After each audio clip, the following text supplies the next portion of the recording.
pass, right? You know, like on the tap. On the tap.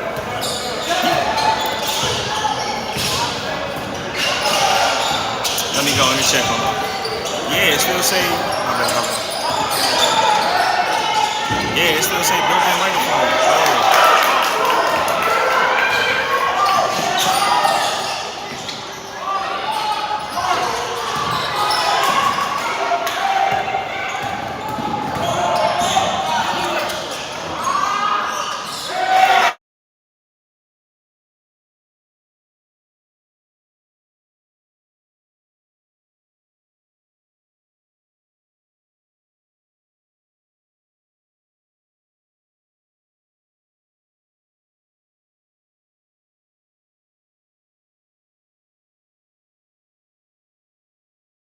All right, fuck it.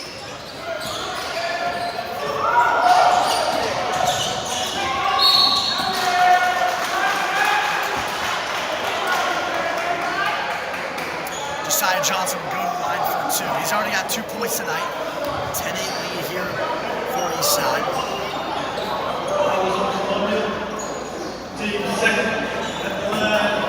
Johnson stands at 5'11". The senior. Most players on this team are either seniors or juniors. The only one on this Eastside team that isn't a senior or a junior is Kenyon Davis, 6 foot sophomore. We'll see if he even checks in tonight for the Eagles. A lot of experience on both sides of the ball, particularly for Columbia as well. I mean, most players they have the court now.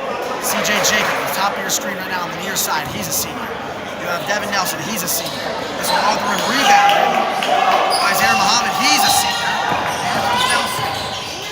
Nelson picks up his dribble, now stays at the top of the key. There's more screen.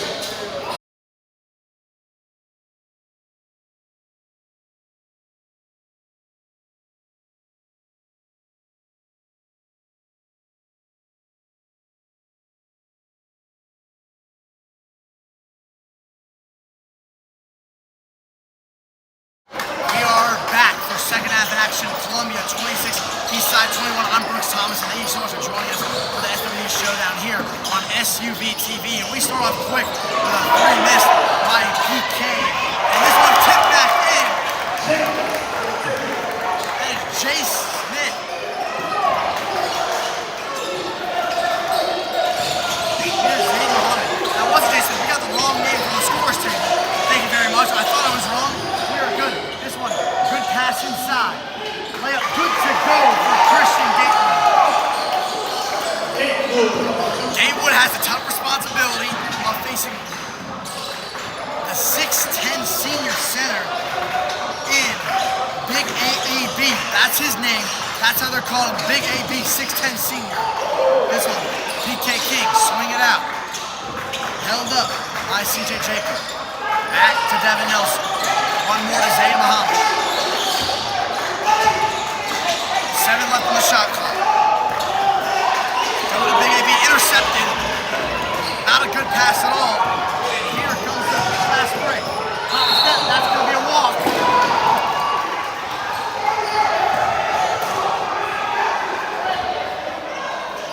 We apologize if there's any audio issues. I know you really want to hear my voice, but it's going to be a little drowned out by the crowd right now. 28-23, 7 minutes left to go. Just tuning in, start of the second half right here. Now the favorite of this game, you look just at the box scores last year, roster retention, that is going to be Columbia leading by 5. Played by PK won't go. Rebound by Big AB. That doesn't go either. Big AB off the mark. Sullivan takes it to Poole.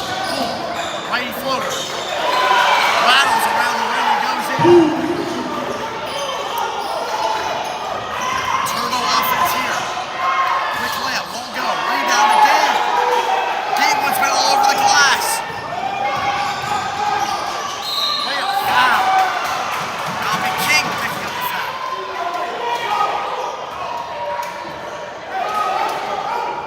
That'll be King's second and the first team foul of the second half. For Columbia.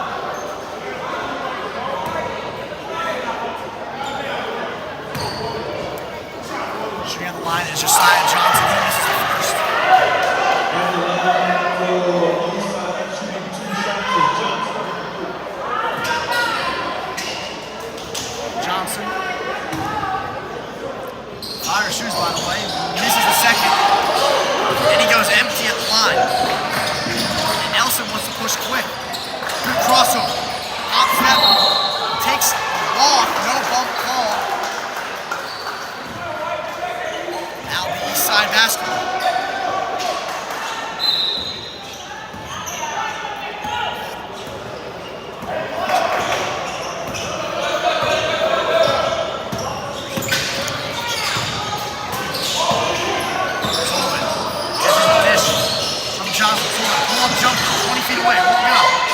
by Big AB.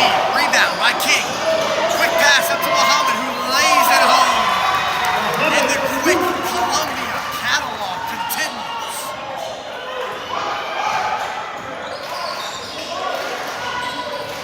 30-25. 5:40 left to go in the third quarter. Handoff dribble. Floater, let it go. Corralled in by Nelson. Once again, the break starts. Muhammad. Three-point shot. Boom! CJ Jacob from downtown. Timeout call. Eastside.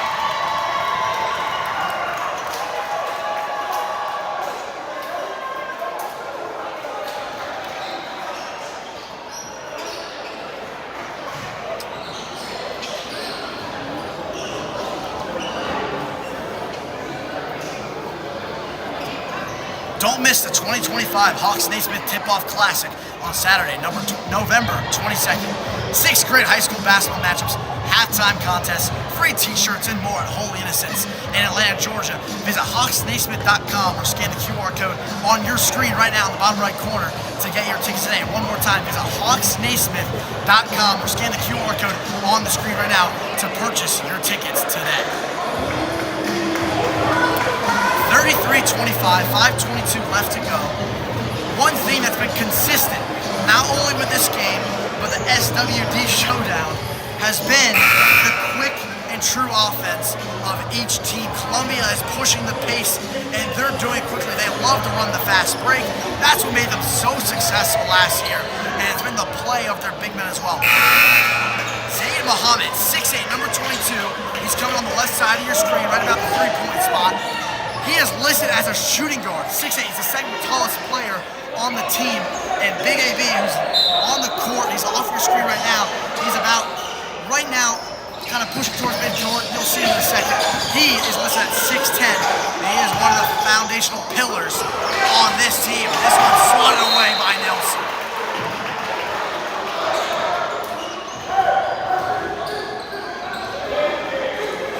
Tuned in last game, the game between Dunwoody and Midtown. Wow. Well, if you weren't, you missed an absolute classic. But Midtown used a third quarter boost to get back into it right now. Columbia using that halftime sprint to jump out to their largest lead of the evening. This one, shoveled in, hard tough shot, makes a Freeman. He goes back up, takes the bump from Big AB, and he'll have himself 2 at the charity stripe.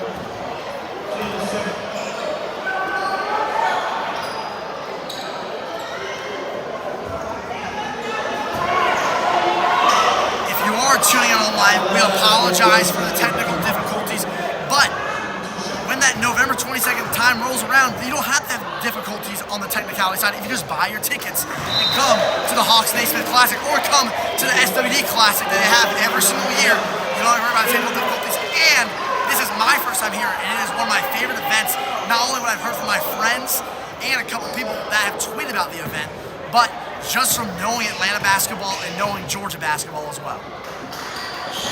Second free throw is good from Iverson Freeman, the 6'1" junior guard. Makes it a 7-point game, going 1 for 2 from the stripe. Now we have a half-court press, not really a strong press from Eastside. And PK King will slow down the offense. Kicks it to the corner. One more. Nelson, pop-up 3. That won't go. Rebound, brought in. Layup, off the mark. Corral in. Johnson, he slows it down. My apologies, that's Javon Sullivan. Layup here for Gatewood's good to go. And Gatewood has had the toughest matchup of the night. That's really excelled so far for Eastside.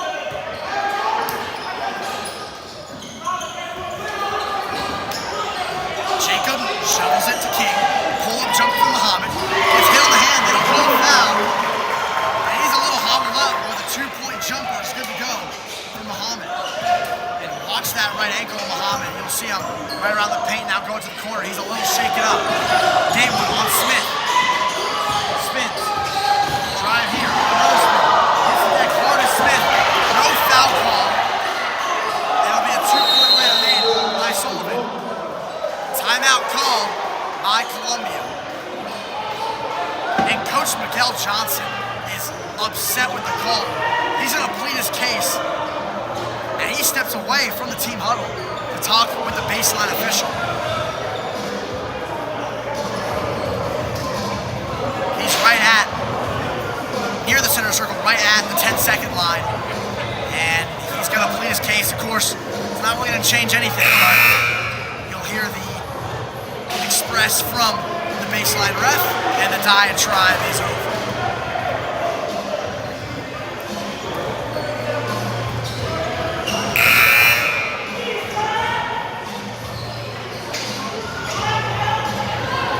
No substitutions made for Eastside, and looks like maybe no substitutions as well for Columbia. So they're not gonna have someone on the ball. Roman Sullivan will stay at the midcourt line. They'll play a 2-2-1 half-court press. Nelson, back to King. Muhammad, showing inside to Smith. He gets it to go. Beautiful team chemistry right there from Columbia. And that's why they went on a run in December and January. Spin move, but top of the key layup, won't go. Easy scoop and score for Gatewood, who is a leading scorer so far from Eastside with 11. Intercepted by Gatewood. Gatewood is all over the court tonight. Showing inside, won't go. Foul call. That is they're reaching on the Freeman. He picks up his first. Two substitutions coming in for Columbia. Chance Reynolds comes in, number 1, on the baseline. And Nolan Donahue will come in, the 5'11 guard wearing number 12 on the near side of your screen. Right around the center line. Almost close to the backcourt. Not going to matter. Goes over, he gets hacked. Donahue will help him up. That'll be the second team foul on Eastside.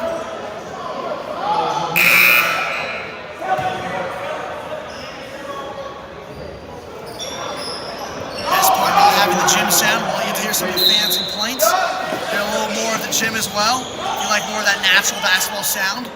But I'm sorry, you cannot erase my voice in it as well. Try with the left hand by King. Another foul call. This one's going to go against Sullivan. Sullivan picks up a quick 2 fouls. Got one earlier in this period.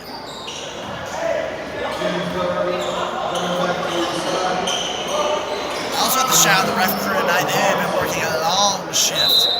They still got 2 more games left to go. Reynolds throws this one all the way to the top, near center circle. King will take his time. 20 on the shot clock. So off the leg goes to Donahue. Back to King. King fires out to Muhammad. Muhammad crossover, pull-up jumper. Thought he was Kevin Durant for a second. That one is blocked. Trying to pull, and he misses the inside pass. That'll be a turnover.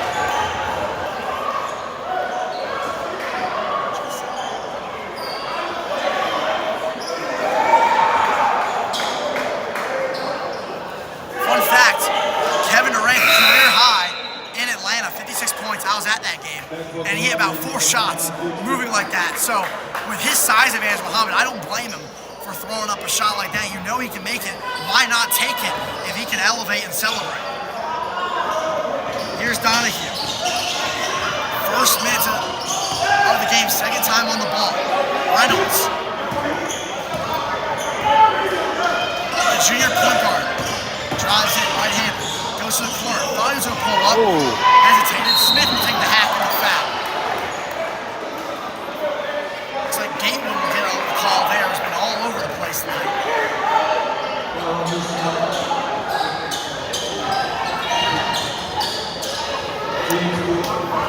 If you know the rules of commentary, you know the play-by-play guy should always defer the opinion to the color commentator. Well, we have no color commentator here, so welcome to my opinion. I love the first free throw made by Smith. Reynolds has an arm sleeve on his left arm. First of all, that is sick. Second of all, Junior with an arm sleeve. Dope. All I know is I can never rock something like that. Second free throw, good to go for Jay Smith.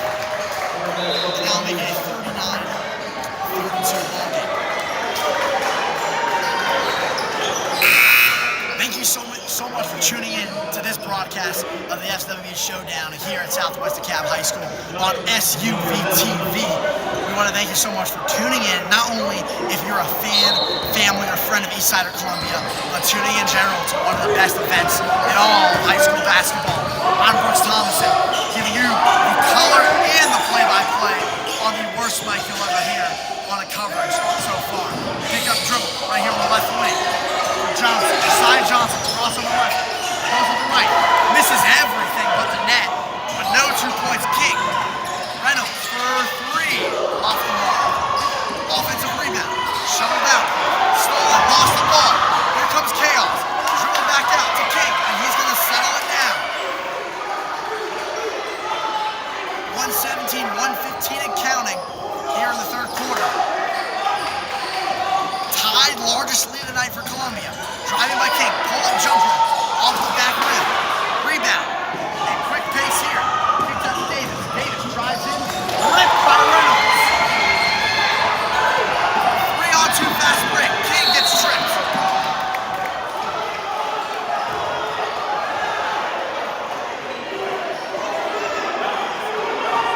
That one's gonna go on Tyquan Miller. And that 15 foul will put Columbia in the bonus with 55.3 remaining in the third quarter.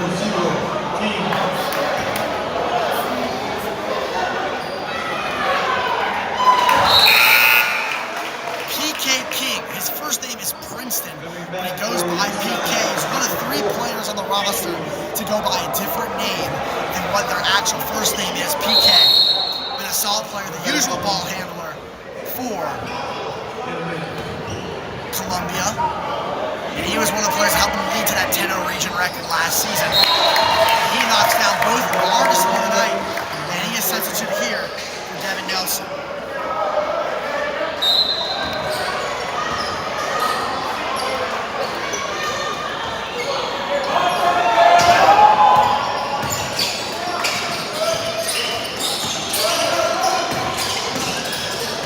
Pass lost. This one scoops by Bixby. Try with the right hand, takes the bump, hits the court hard, and Columbia will go back to the free throw line, shooting 2.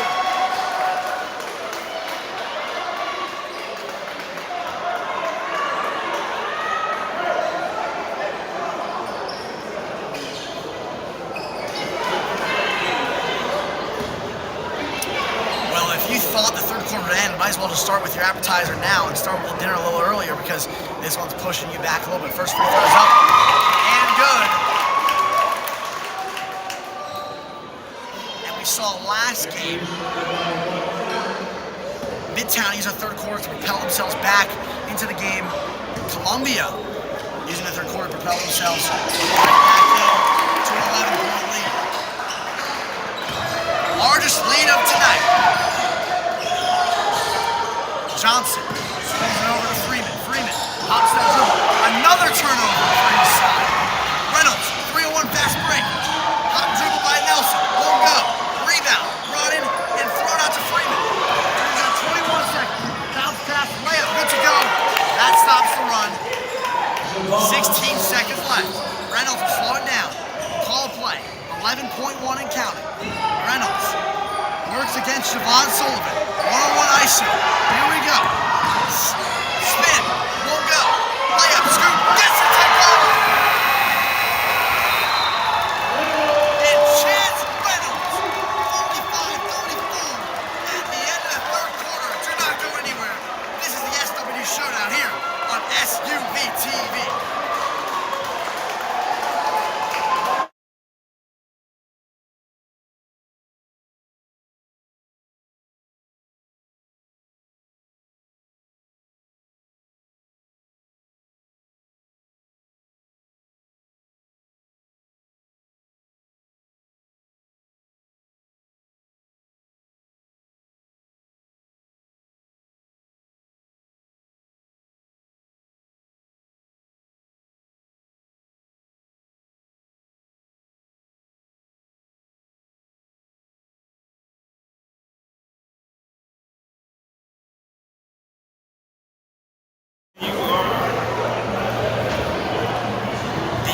Hawks Naismith Tip-Off Classic on November 22nd.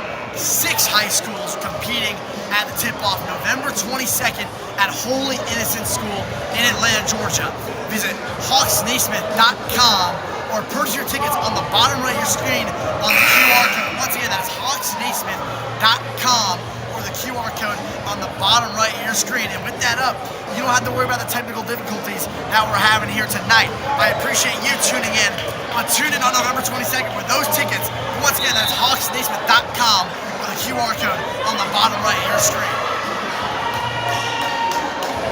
45-34. The Eagles are leading the Eagles, and it's Columbia leading Eastside. Columbia in the white and blue, Eastside in the green and black. If you're just joining us, well, you have missed an absolute hectic game, not only on the technical audio standpoint, but on the standpoint of basketball. It was a close one going into half, 5-point lead for Columbia, and they really used that third quarter to propel them to their double-digit lead, the largest lead of the evening. Johnson has been working so well tonight as the primary ball handler. Kick it to Freeman. Freeman out to Sullivan. Sullivan right by the free throw line. Goes under. One fake. They go down to Gatewood. Gatewood. Entry pass misses. This one's rolling. Goes out of bounds. Columbia basketball.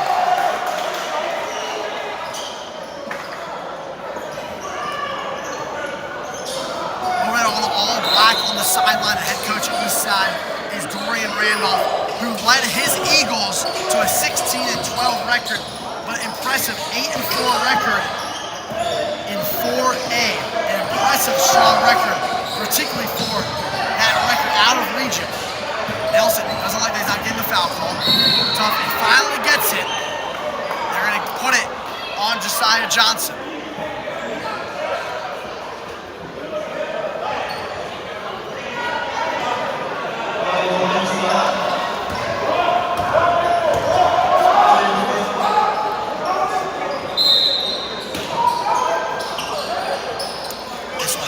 Left wing Nelson. Looking for an option, he goes to Reynolds. Reynolds with 2 buzzer beaters tonight. Shifts it down to Big AB, who gets the foul. How much of a privilege is it to have a jail-safe card to a 6'10" big man in high school? That's what Big AB will do for you, the senior. I will have to check his max preps or his recruit 247 to see how many offers he has. But if you're 6'10", you got to have at least one offer just for the height alone. But he is a talented basketball player with a smooth, silky touch, not only around the rim, but at the charity stripe. Something that so many big men struggle with is that outside shooting, but it is not a problem for him whatsoever. Somewhat a little bit of a forte. The second one is up, and it is off. That one's going to be rebounded by Jordan Poole. Here goes Johnson. Dribble. Mighty layup is good. Side Johnson comes out quick, and the full press will be on. Double team comes. This one's picked off by Poole. Poole goes up. And that is a goaltend on Nelson.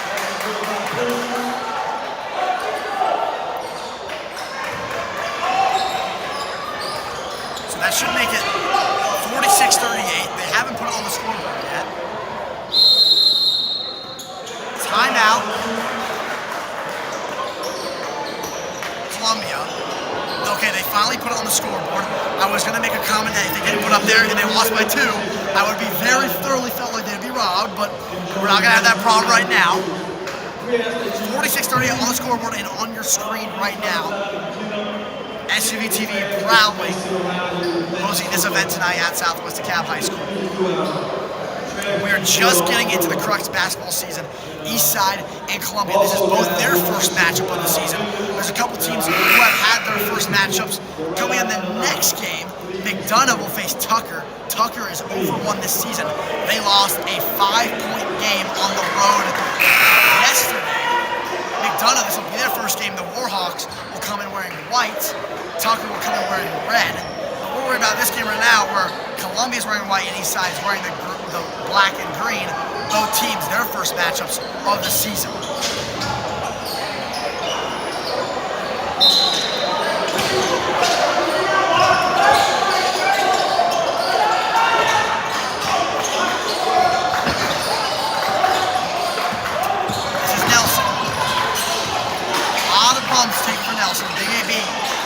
6'10" center out on the wing.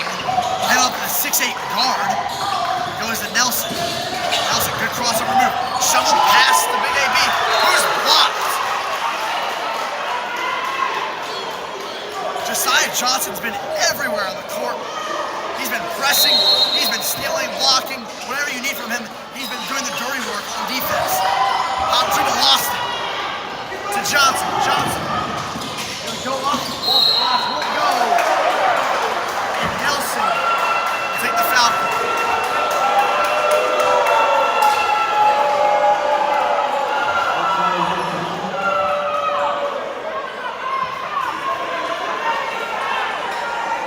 Do not count out Eastside just yet. A lot of game left to play, and they have 2 here at the charity stripe. Up and off for Johnson. He's missed a couple already at the charity stripe. McDonough is in the gym. You won't see them, but we're going to be all the way across on the other side. Just check the schedule. Lucky enough for them, this is an enjoyable watch. They don't have to play either team this season, so they can cruise and think about their matchup. At 7:20 to tip off. We would love to have you join us for that tip off at 7:20. Cross court pass here to CJ. CJ loses the trouble to Nelson. 23 on the shot clock. 6:08 left in the ball game.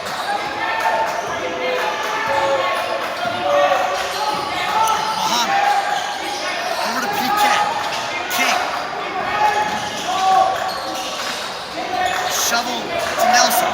Nelson, little spin move. Drives between 2. Breaks the double. Floats up. Won't go. Johnson once again hauls in the rebound. To Gatewood. Gatewood to Johnson. That one's stolen. Lackadaisical pass right there by Sullivan. I thought there was minimal effort right there on the entry pass to the low post.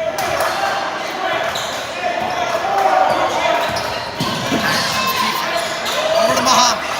Muhammad to Nelson. Nelson, step back, almost loses it. Fights off Freeman to Muhammad for 3. Ooh, in and out. The crowd is ready to hit their onomatopoeia. Here comes Sullivan. He takes the layup. Good to go. 5-point game.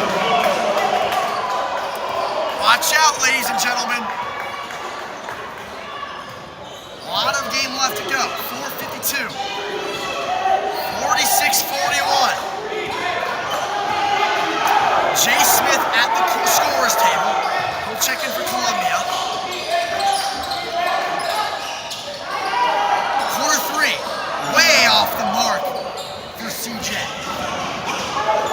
CJ Jacob not good to go. And here comes Johnson.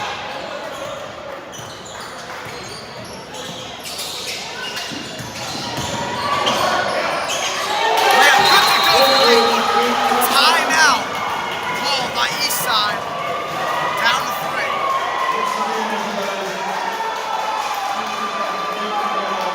Everyone at Eastside pulling out all the strings they can. I mean, you can see it on your screens, but I'll see it just in person. The sweat dripping down these players. It's like they got out of a 2K trailer on a new screenshot trying to show off the new game because they are putting their heart and soul on the line for the first game this season.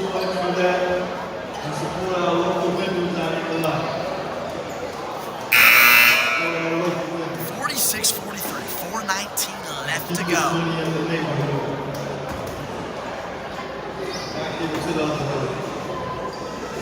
Columbia in control almost the entire second half. They had the 5-point lead going into halftime, 11-point lead going into the 4th quarter. But Eastside, they say. They traveled right back down. 3-point game, 46-43. Good defense on both sides. Good hustle on both sides. And certainly got to highlight crossing center circle in that black and green. Christian Gatewood's had a tough assignment playing 6'5" and above in all his matchups, especially the 6'10" center. And he's done so well to keep it at a minimalist effort for Big AB.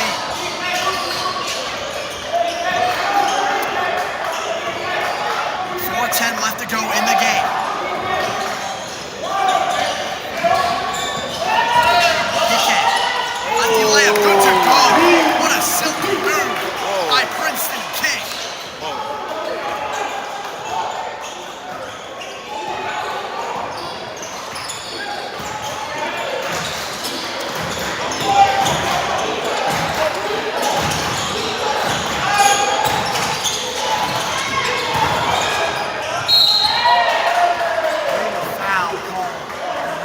Waldo go to the line for 2.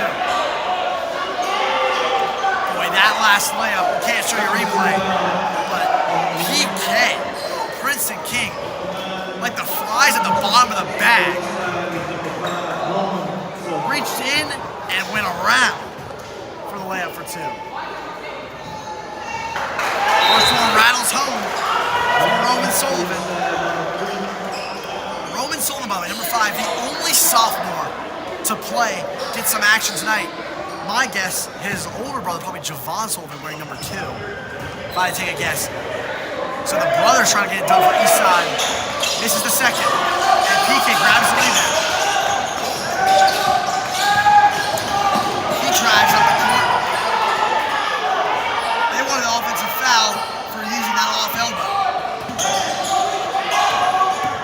4-point lead to the corner. It's Reynolds. Reynolds goes all the way to the left wing.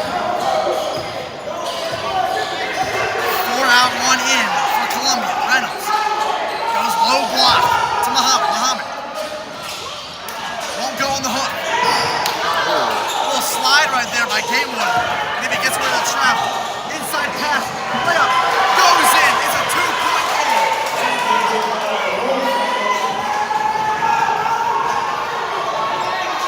We may have a little bit of technical difficulties, but it is anything but a technical difficulty in these 2 games.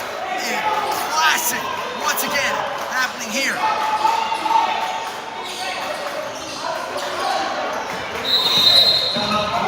Timeout. Columbia.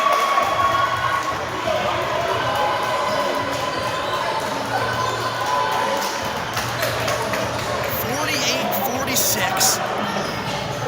We'll preview a little bit of the January run-ins that high school basketball can be. First for Columbia, January. They only play their first January game, January 6th, so a little bit of that winter break. They play at True Charter, versus Salem, versus Midtown, 9th and 10th. And they got at Miller Grove, at South Atlanta, versus Redden, Towers, True Charter, Salem. That is their run in January. Meanwhile, for Eastside, they have that classic up in Tennessee to end their December.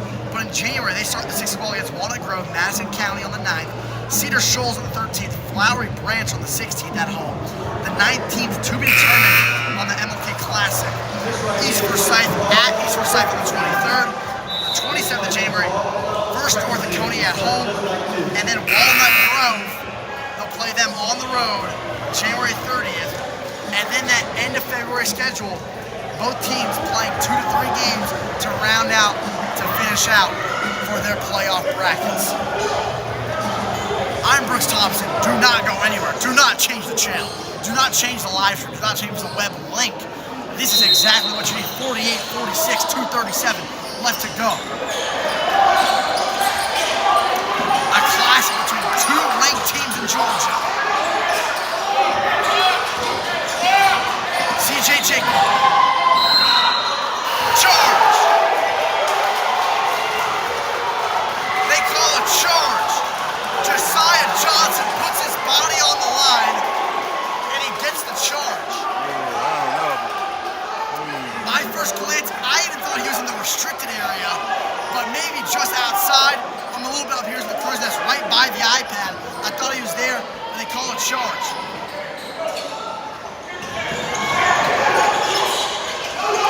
Now here's Johnson.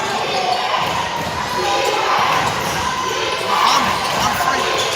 High side screen. Sullivan, both players run into each other. Picked up by Sullivan to Freeman. One opportunity missed by Columbia. Reaching foul on PK.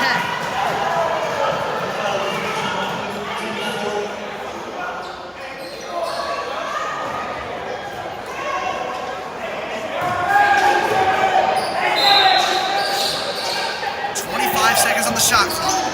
2 minutes left in the ball game. Layup, Sullivan, good to go. We have a tie ball game.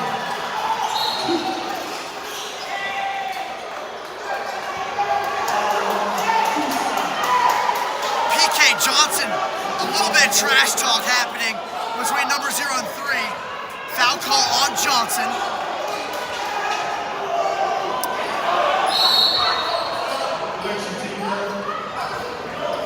Nelson will come in. He'll check out CJ.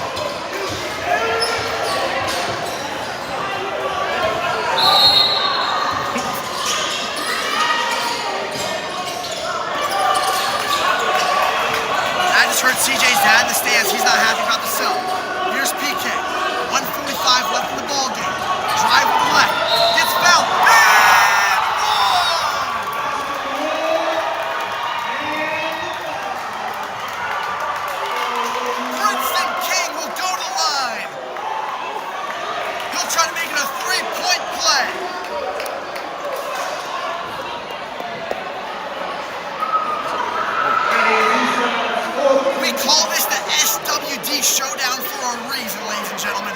And you are getting the peak cinema right here.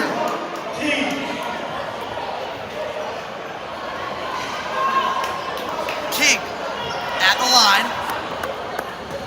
Looks to extend to a 51-48 lead, pending the free throw. Off the mark. Rebound, Muhammad. He shovels out to Reynolds. And they'll reset. 25 on the shot clock. 1:30 left in the ballgame. PK. Hand off, dribble Nelson. Nelson. Go to Muhammad. Motion offense at the top of the key. Smith to PK. PK has Sullivan on. The younger brother. Muhammad to Gabriel. Drives in. Pull-up jumper. Won't go. Rebound. Sullivan.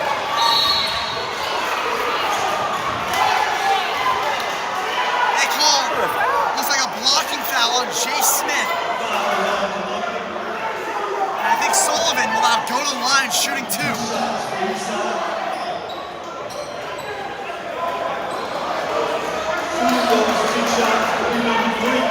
Two shots here for Sullivan.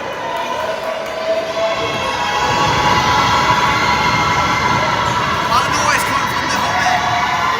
First one off the rim. No good.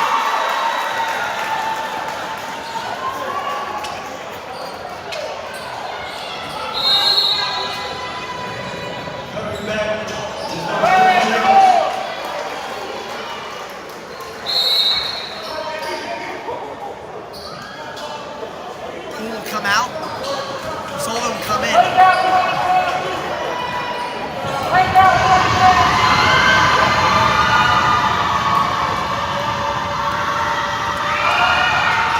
And good. Sullivan knocks 1 of 2. 1-point ball game. Minute 10. 35 seconds on the shot clock. Nelson will take out. The double team comes. Cross-court pass. One more to Muhammad. Muhammad. Go to Nelson. They'll slow it down. He had the entry to Chase Smith, but he couldn't see it with his back turn. Princeton King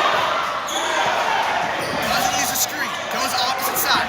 Kicks it out to CJ. Losing the ball. Goes corner. Nelson. 1 second. And a real shot off.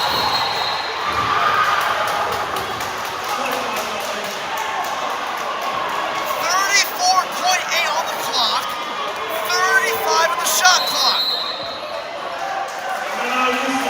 Timeout, Eastside.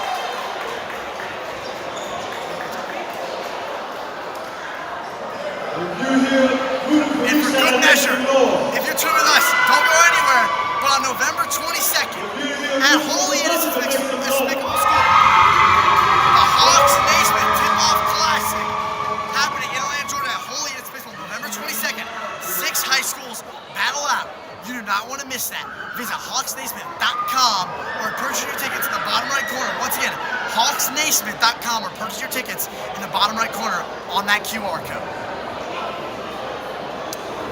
50-49, Columbia Eastside. Columbia, 11-point lead going into the 4th quarter. On paper, the better team, the favorite on the Maxwell ratings. But here comes Eastside. 34.8 on the game clock, 35 on the shot clock. The shot clock is not a factor. If they want to hold the ball, they can. It'll be Iverson Freeman on the inbound.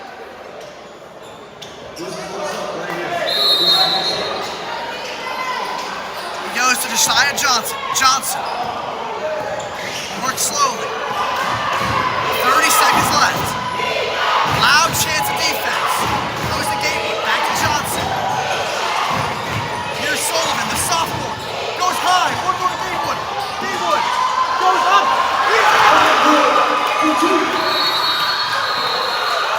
Timeout, Eastside.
15.2 on the game clock. Once again, shot clock not a factor. 51-50. Eastside, after trailing since the first quarter, down 11 and the fourth, has stormed all the way back. And if I'm not mistaken, I think they've only held Columbia, I think, 5 points this entire fourth quarter.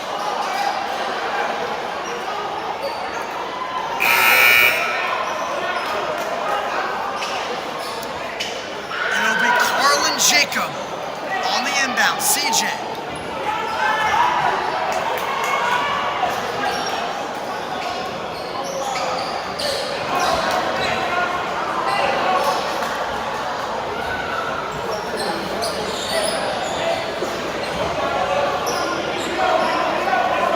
Coaches,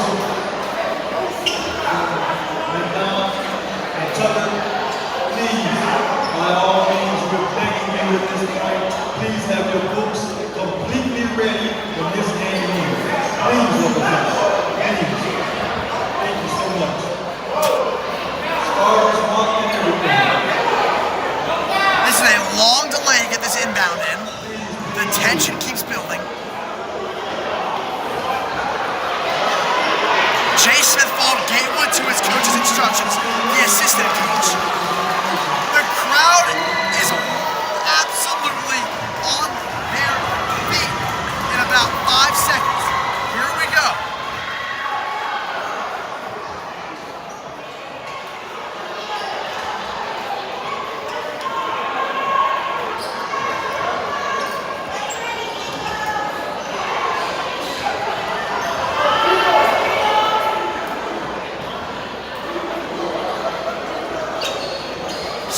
The tension is building, and now the referees go to the scores table.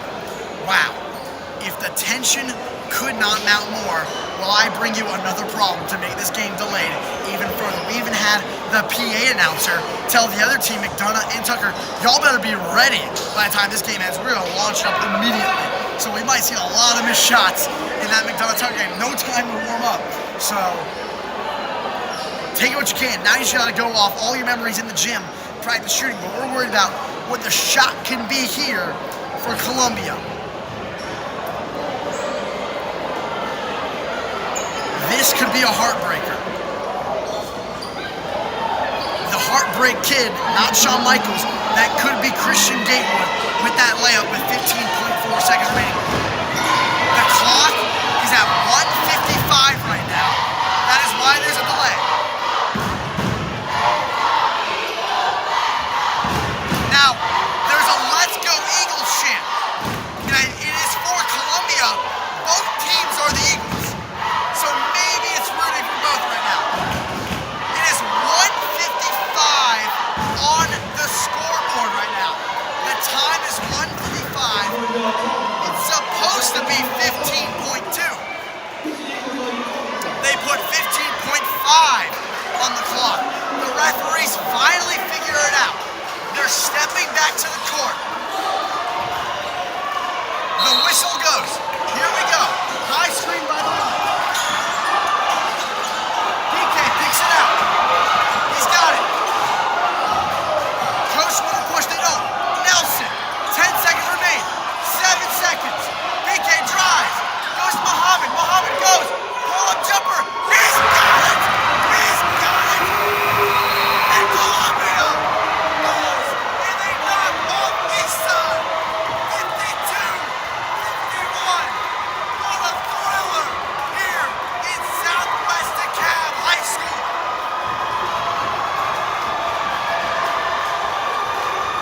Zayn Muhammad, who has struggled all night with the pull-up jumper, has knocked it home for Columbia.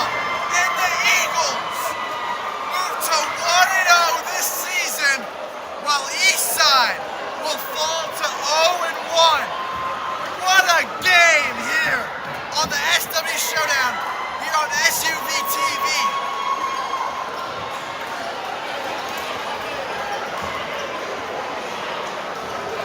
52-51, your final score.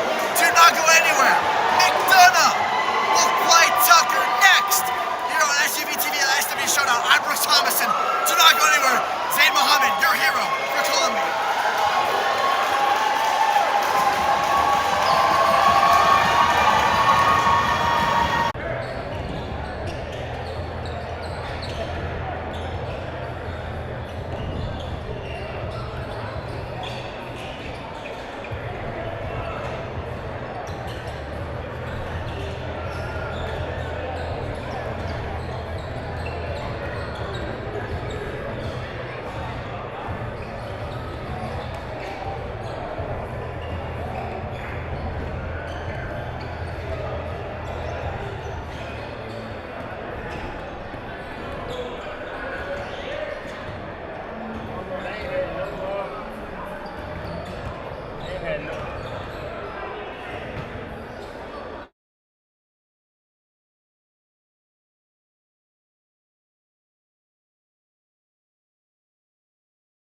One act of giving can change the life of a child and generations that follow.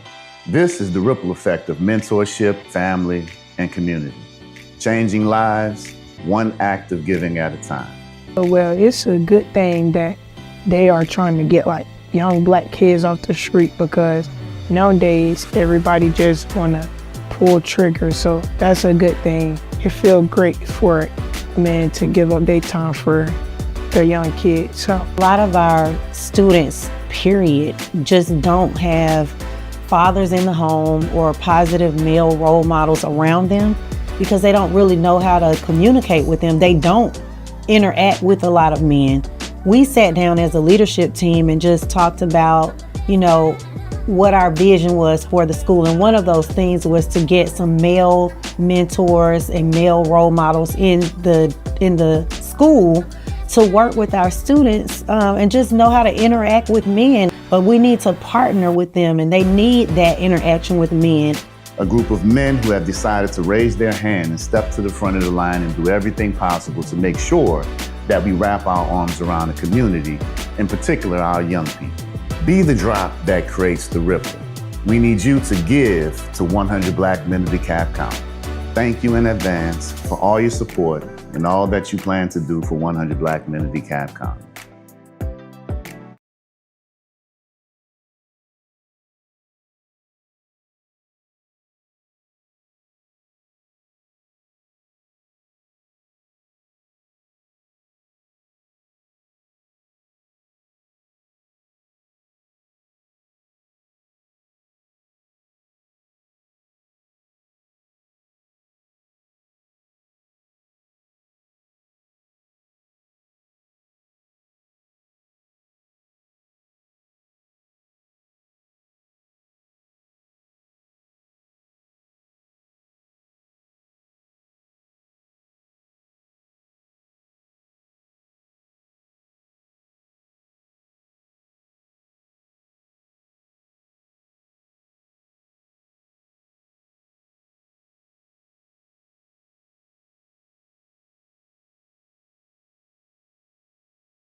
Three.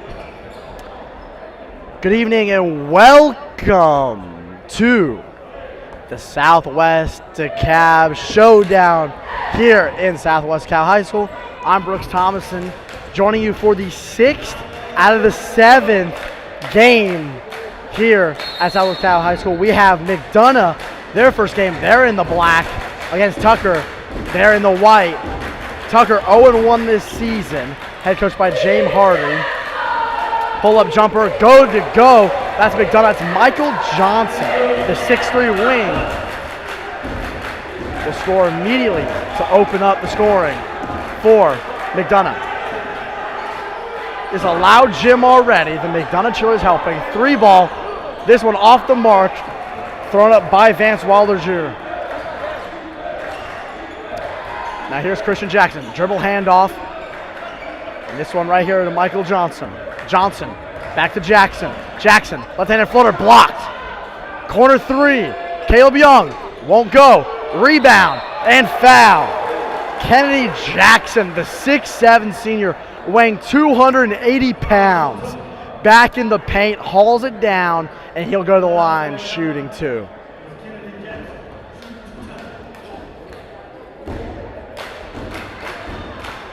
First one way off the mark for Jackson. 6'7" center. We talked about that. And he'll go to the line, and he misses the second. So not a soft touch around the rim, and throwing down is Julian Glennewinkle. He gets ripped, and that foul. Jackson picks up his first. Glennewinkle goes to the line. He's also listed as center, 6'10" center. So we talked about Big A-B for Columbia last game. That one ending on a buzzer beater. This one right here, another 6'10" center, comes through the ranks. This one being Julian Glennewinkle. First one is good for Glennewinkle, and he opens up the scoring for the Tigers. Second free throw is good. And quickly knotted up back even. Caleb Young, the sophomore guard, 6'5". Not many sophomores have played in this showdown, and this one's way off the mark, the back rim. Jacoby Williams hauls it in. Crossover double behind the back. Dribbles with the left hand. Gets it. Doesn't get the and one, but he gets the foul call. Rattles in and out. And he'll go to the line to shoot 2.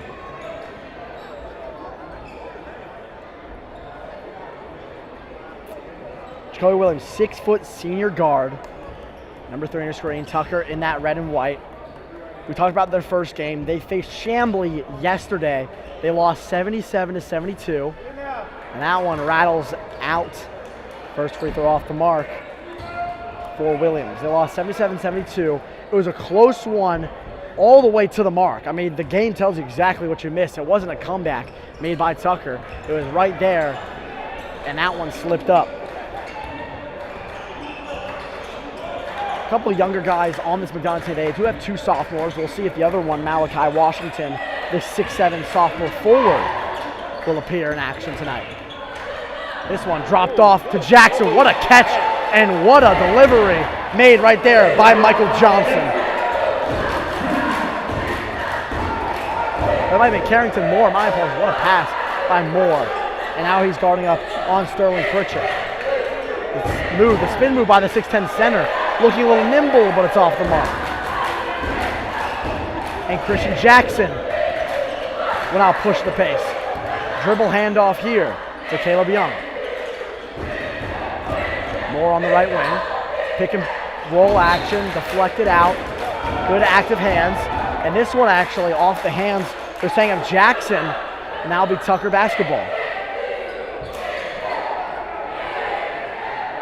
So this, I think, is the best storyline that we've had so far. You talk about the buzzer beaters we have, and those are amazing. But if we're talking about storylines that are not about the action of the game, oh, they finally reverse it. Number 5 on your screen, he's walking around right by number 5, now by number 2 for Tucker. That is a freshman, Vance Wilder Jr., the 5'10" freshman guard, the only freshman that has played at the Southwest DeKalb High School Showdown today. We'll get his action here at 7:20 tip-off time. Now 5:50 left to go in the first quarter. Pump fake drive on the dribble. Right hand Kareem hook shot won't go. And that one's scooped up by Glennewinkle. Pushing the pace is Williams. Pull back jumper. Won't go. Rebound by Moore. Moore. Good left to crossover. Gets hacked. Gets the and one. What a layup by Carrington Moore. And he'll go to the line for a 3-point play.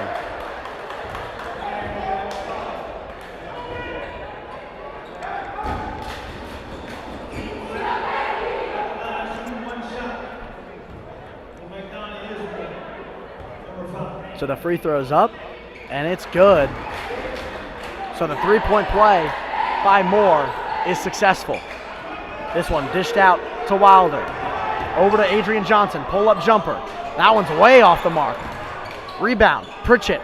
Pump fake by the freshman, pull-up jumper. That one's good to go. Vance Wilder Jr. answers back with a triple. And 7-6. McDonough with the lead. Here's Moore. Layup won't go. Rebound. That one hit out of bounds. Still Tucker basketball. They're saying it was tipped and it's Tucker basketball.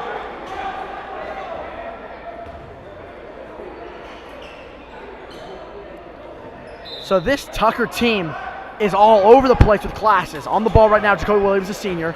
Passing it in was the freshman, Vance Wilder Jr., Adrian Johnson, the senior center, Glennewinkle, and then right here on the shot is the sophomore Pritchett, who knocks home the triple. So a sophomore and a freshman on the court for Tucker in their starting lineup, and they have a 9-7 lead here with 4:35 left to go. Jackson goes with the left, throws it up, won't go. Johnson gets the rebound. And once again, they'll push the pace here with Jacoby Williams. Williams goes behind the back. He'll settle it down. from beyond the arc, way off. That one was shot in like the 30022 area code, but it was way off the mark. Christian Jackson, junior, 5'11" guard. Listed as the shortest player on the court right now. Will go to work. Dribble handoff, pull-up jumper. That one barely gets a glance of the rim. So back-to-back jumpers that were a little far, that were just not the effort. This one right by the baseline. And steps out of bounds. Williams is calling for a push. He's not going to get it. And that'll be the second turnover for Tucker early in the first quarter.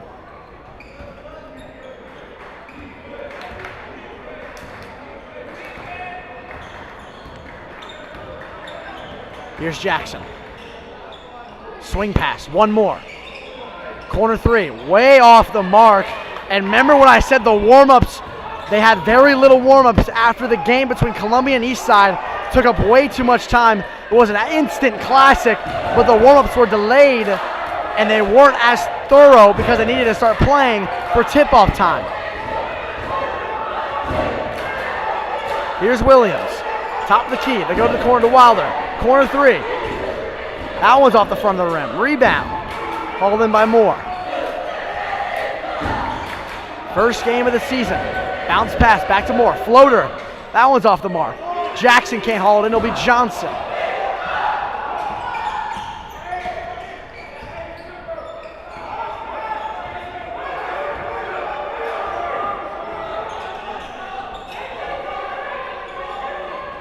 Here's Glennewinkle. Looks going to go turn around, doesn't. Good pass. Goes between the legs. Here's Pritchard. He gets the floater to go. Sterling Pritchard gets on the board for the second time tonight. He's got 5. Blocked by Glennewinkle. He grabs the rebound, too. Pushing up is Williams. Williams bounce pass to Johnson. Layup good to go.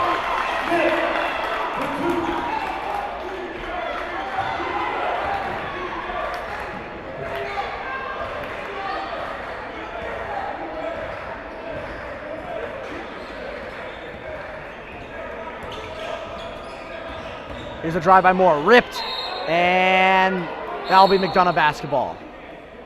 Substitution now coming in is number 23, Adrian Johnson. Oh, a Darian, my apologies. So we have an Adrian Johnson, number 1. We have a Darian Johnson at number 23. This one all the way back out. Here's a little three from the top of the key, won't go. There's a Darian Johnson, comes in, gets the rebound. And Jacob Williams will slow it down. 1:40 left in the game. 13-7 Tucker. Dribble drive, kickoff to Pritchett for 3. That one's a little short.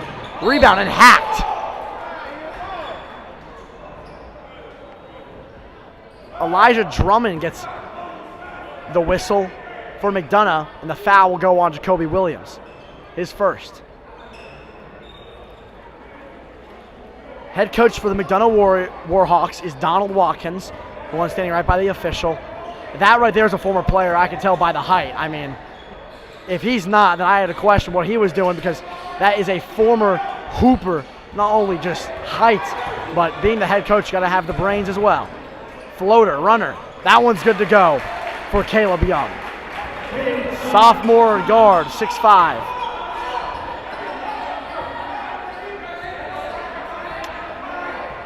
Head coach of the Tucker Tigers is James Hardy. He is in the suit. He's been the longtime coach of Tucker High School, and for good reason. Good pump fake by Pritchett. Pull-up jumper. That one's good to go. 48 seconds left to go. 15-9 here.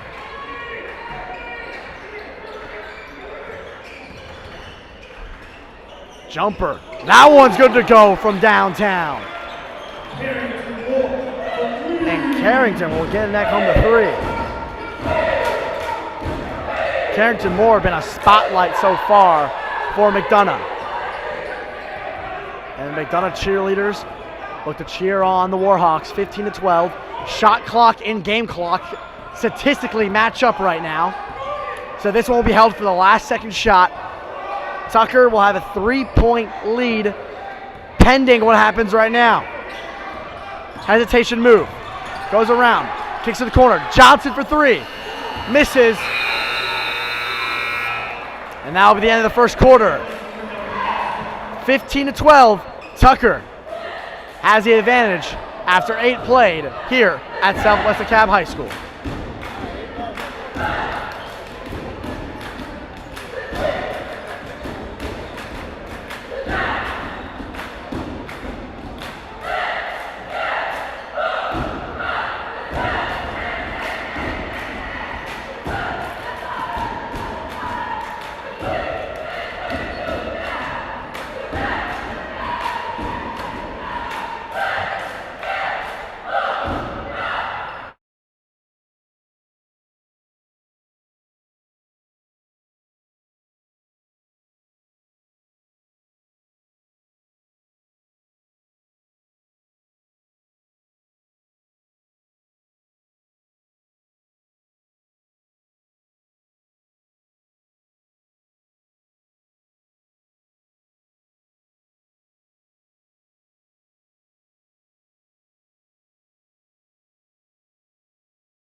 Welcome back to second quarter action here between Tucker and McDonough. Tucker holds a 3-point advantage, and coming to the game here is Bakari Campbell. The senior will inbound the ball, his first action of tonight. And also Omari Fernandez, another senior, 6'2" forward, number 21. So 2 different additions here for Tucker. High screen, Pritchett dips it down low. One more pass to Johnson, and they call that one a foul. They're going to get Jordan Young on the call.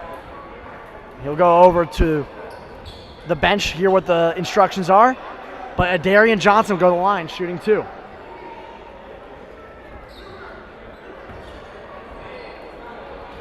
Johnson, senior forward.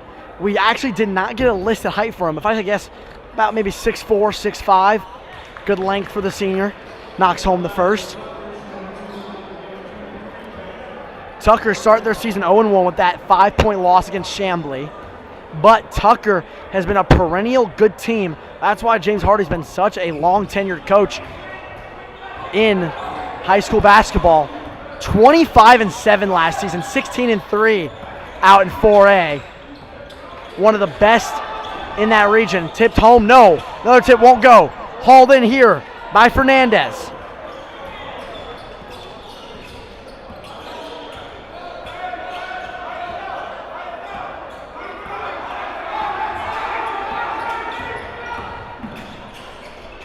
Runner. That one won't go. This one, a scrap for the ball. Caught it by Pritchett. Pritchett wanted to hack it up. He won't. This one, swung it over to Campbell for 3. Bang!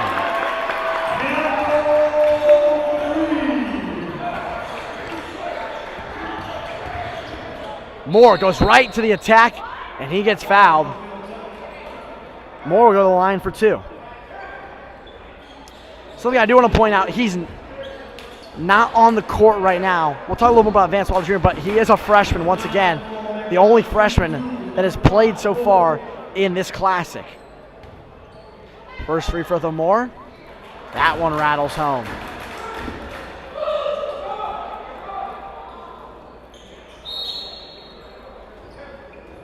We'll have a substitution.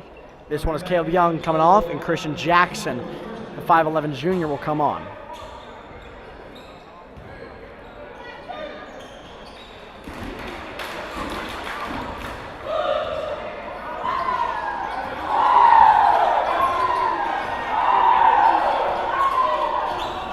Bounce pass here to Williams. Williams, pull up 3. That one won't go. Scrap for the ball. It hit off the knee of Elijah Drummond.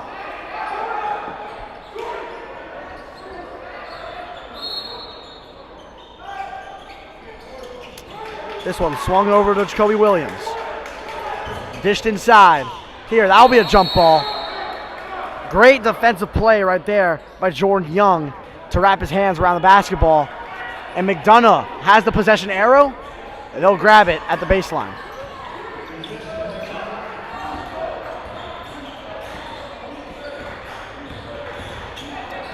Fake dribble handoff here. Driving with the right hand. Easy layup there for Elijah Drummond. The 5'11 junior gets up to score 2. 19-16 with 6:09 left. Losing the basketball. This one shoveled out here to Johnson. Bang! Johnson throws home a powerful one-handed jam. And it's a 1-point game. They call for a walk. They don't get it. Here's Pritchett. Dumps it down to Campbell. Campbell. That one gets called a walk. And head coach Donald Watkins is absolutely electric right now.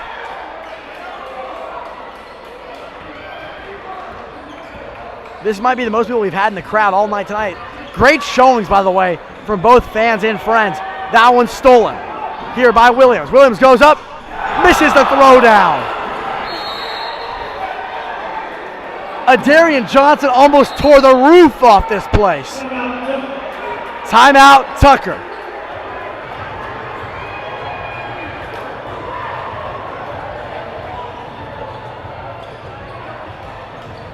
Ladies and gentlemen, November 22nd in Atlanta at Holy Innocents Episcopal School, there will be the Hawks Naismith Tip-Off Classic. And trust me, you do not want to miss that. November 22nd in Atlanta, Georgia, Holy Innocents Episcopal School. To get your tickets, go to hawksnaismith.com or the QR code at the bottom right of your screen. You can scan that and buy your tickets right now. That is hawksnaismith.com, the QR code on the bottom of your screen in the bottom right corner to purchase tickets right now for the Hawks Naismith Tip-Off Classic between 6 high schools, November 22nd. The McDonough cheerleaders get a shout out from the PA announcer. And we know that this is the SW Classic when we get the shout out from the PA announcer, baby. 1918, Tucker, remember 25-7 last year. Tucker was one of the best schools when it comes to Georgia basketball in their region. And now let's speak about it because it's on the court. Number 5, Vance Wilder Jr., a freshman, 5'10", freshman, starting for a team that went 25-7 last year, 16-3 in the region, the only freshman to play in the Classic. He gets to not only to play, but to start.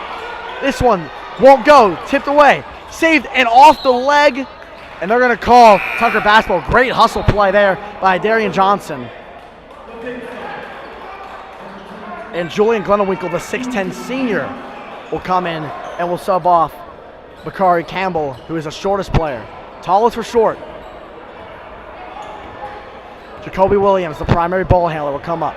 Vance Wilder Jr., we speak about that talent to have the start for a team like this that went 25-7. That really speaks not only to his leadership nature, but his skill on the basketball court. And he's matched here against Christian Jackson, the 5'11 junior. Takes a little step-up, pull-up jumper. That one goes home. The freshman with 7 already. He leads all scorers. Left home layup. That one's good to go. And right there with him in scoring is Carrington Board. He has 7. So back and forth, the pendulum swings. 3:10 here in the second quarter. Behind the back dribble, right baseline. Shoulder pass all the way to Wilder. Back to the corner. Cross pass to Wilder. Top of the key 3. That won't go. Tipped over here to Williams. Williams drives home left. He gets fouled.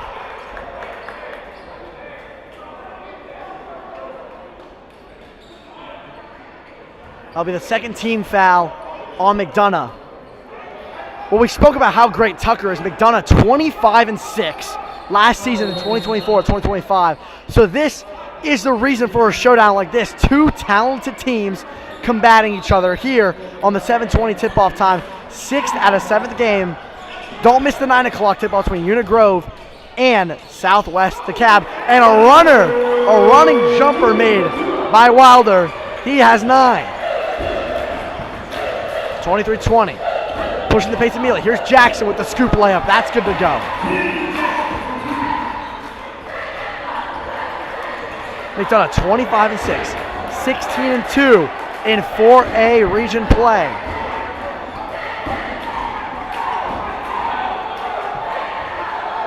Williams works near the top left of the wing.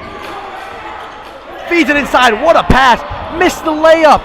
This one bounces out. Wilder pump fakes. Kicks it back over to Williams.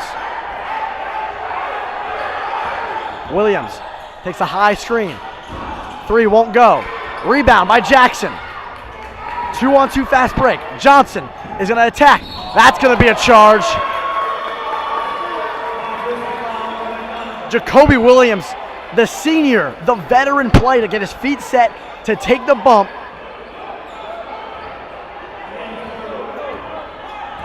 And Wilder's calling plays.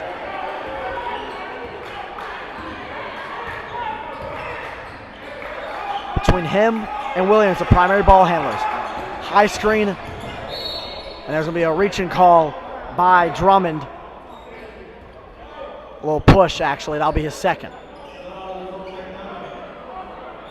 1:29 left on the clock. 23-22. Tucker holds the advantage. They've led all game, but it's been close. It's back and forth. This one shoveled down and almost stolen. Glenwinkle loses the ball. Great active hands by Jackson. Gets it back. Goes to the top here to Drummond. One more pass. Wing 3 off the front rim. Rebound by Fernandez. Mari Fernandez with his 3rd rebound tonight. Pass over. Off the mark from Adarian Johnson. Rebound by Jackson, the 6'7" center.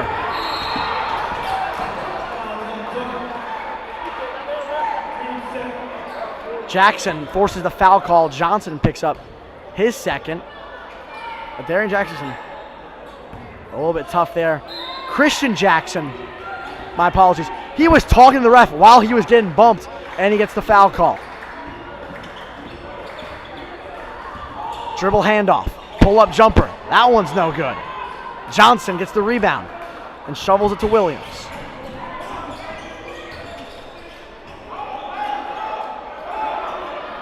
Pull-up jumper by Glenwinkle, way off the mark. He'd like to have that one back. Here's more.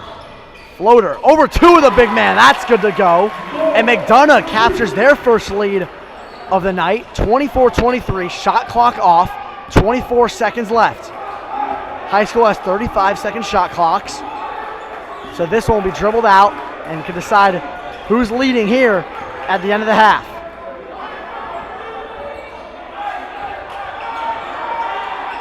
Way from another zip code, that one's off. Fighting for it is Fernandez. They call it jump ball.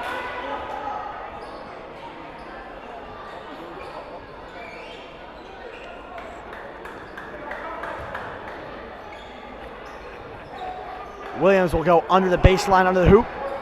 4 seconds left, flat, 4.0. So maybe a catch and shoot or a catch and dribble shoot opportunity here. Look out for the freshman, Wilder. He gets it. Back to Williams. He has to pull the trigger. Can he do it? He gets the foul call. He gets the foul call right before the buzzer.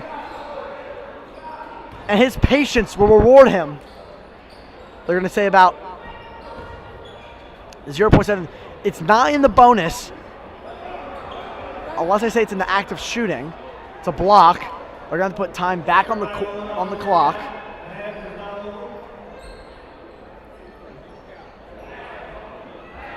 There should be below a second. They're going to put 0.4 on the clock, enough to get a catch and shoot opportunity.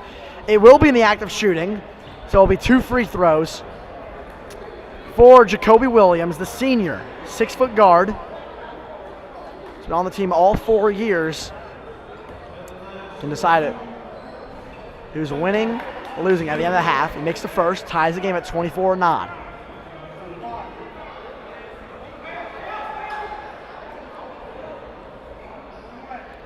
Head coach Watkins right on the line. known for his passionate and fiery style. Very calm and subdued though here on the second free throw. That one's good to go.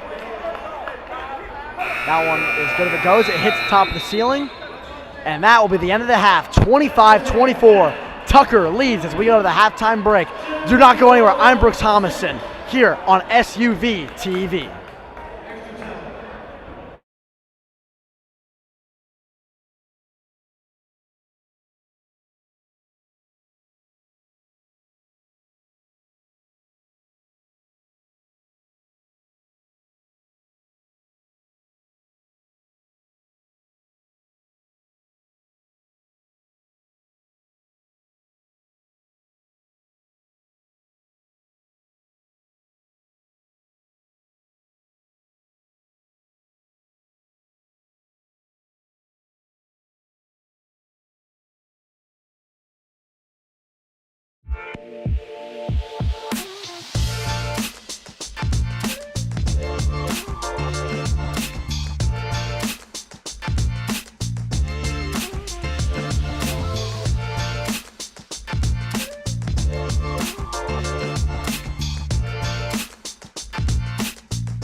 One act of giving can change the life of a child and generations that follow. This is the ripple effect of mentorship, family, and community. Changing lives, one act of giving at a time. Well, it's a good thing that they are trying to get like young black kids off the street, because nowadays everybody just wanna pull triggers. So that's a good thing. It feels great for men to give up their time for their young kids. So A lot of our students, period, just don't have fathers in the home or positive male role models around them because they don't really know how to communicate with them. They don't interact with a lot of men. We sat down as a leadership team and just talked about, what our vision was for the school. And one of those things was to get some male mentors and male role models in the school to work with our students and just know how to interact with men. But we need to partner with them, and they need that interaction with men. A group of men who have decided to raise their hand and step to the front of the line and do everything possible to make sure that we wrap our arms around the community, in particular our young people. Be the drop that creates the ripple. We need you to give to 100 Black Men to the Cap Count. Thank you in advance for all your support and all that you plan to do for 100 Black Men to the Cap Count.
Welcome back. Halftime has ended here at the SWD Showdown. I'm Brooks Thomas, and I want to thank you so much for joining us after this halftime break. 25-24, Tucker leads McDonough. This game has been back and forth, and it has been even potato or potato, tomato or tomato. It just felt like both teams had the same kind of style and same kind of energy to attack the basket, and both have good shooters on the perimeter. But you have to speak more specifically of Tucker's side for the perimeter shooters. Specifically, number 2 and 5 on the near side of your screen on the left side have been absolutely electric, especially the freshman. Vance Wilder Jr. is going to take the inbound pass right now. For Tucker to continue having this lead, it's going to be continuing that three-point shot. Meanwhile, for McDonough, their dribble drive action has been really good and getting to the basket just like that. Good block. Back up top, once again rejected. Wilder drives with the right hand, kicks it to the corner to Johnson. Here's Williams. Slip screen, gets the switch. He picks up his dribble, goes to Johnson. Good floater to go for two.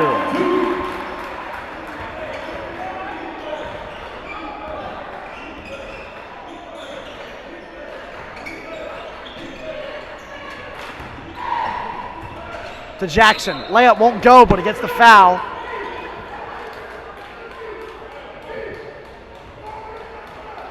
Head coach James Hardy is absolutely irate. Someone missed their assignment. Glenna Winkle picks up the foul, and it'll be Kennedy Jackson going to the line for 2. 0 for 2 tonight from the charity stripe.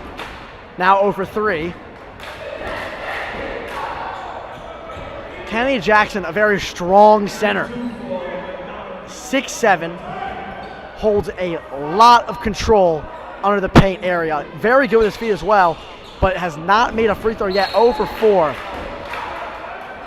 And what could be scary is maybe late in the game, Tucker could go do it like a hack-a-shack method if they really wanted to see if Jackson can make his free throws. Kick to the corner. That one's off the mark. Jackson tips it out to Johnson, who corrals it in. Swing pass to the corner. Pull-up jumper. Bang! Caleb Young from downtown, and McDonough has tied it at 27 apiece.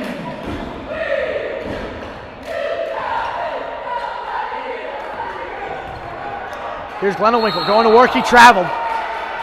He walked. And that's why your traditional basketball coaches want your 6'10 center not as your ball handler at the top of the key. He's going to be assisted with a turnover right there.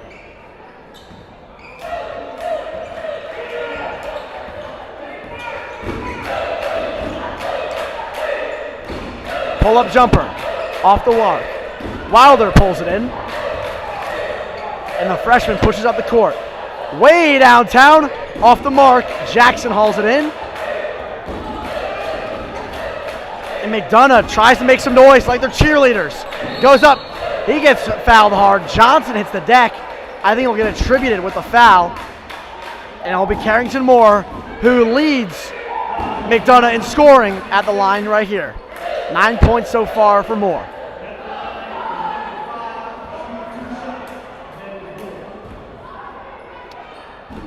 So we speak about McDonough, their schedule upcoming.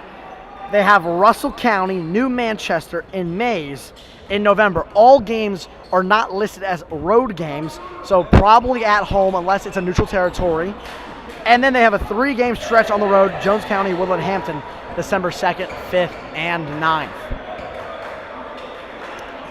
Williams, shovel pass.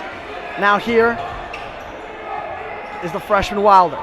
Wilder hesitation. Long 3. That's off the mark. Rebound by Jackson. He pushes the pace. He goes Euro. Lays it up and in. A smooth layup from Jackson. And we have a scoreboard error. It's 30-27. It's 29-27 in ours. That's the actual score. So we're going to have it on 29-27. We'll fix it in a second. And a three-pointer goes down for Sterling Pritchett.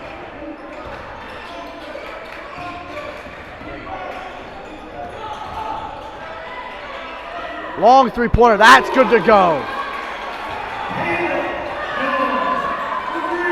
And they'll give them the 3.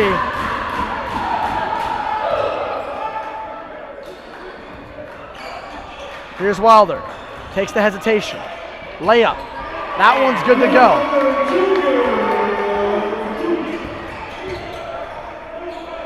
(33-32). McDonough, 1-point lead.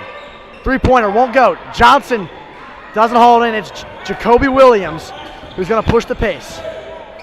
Now he'll slow it down. He'll work a little two-man game with Johnson. That one's way off the mark, and Johnson finishes it, and that's how you want your two-mans to go. If it's not working, you want your homeboy to assist you. There's a good little layup right there, strong off the glass.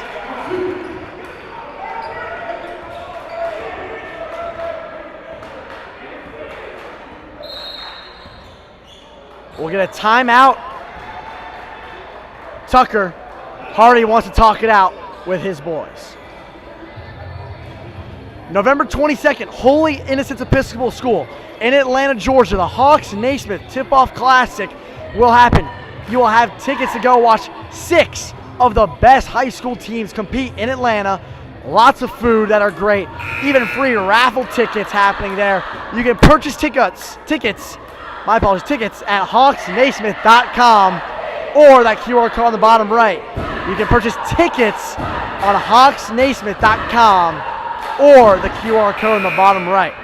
If you're wondering, I have been broadcasting since 4 o'clock, so if my voice is a little raspy, I apologize. We've had some crazy games here as well as some amazing action, and I can guarantee you, Charles Barkley guarantee you, November 22nd will have great action between all the teams I'll play at Holy Innocents in Atlanta, Georgia.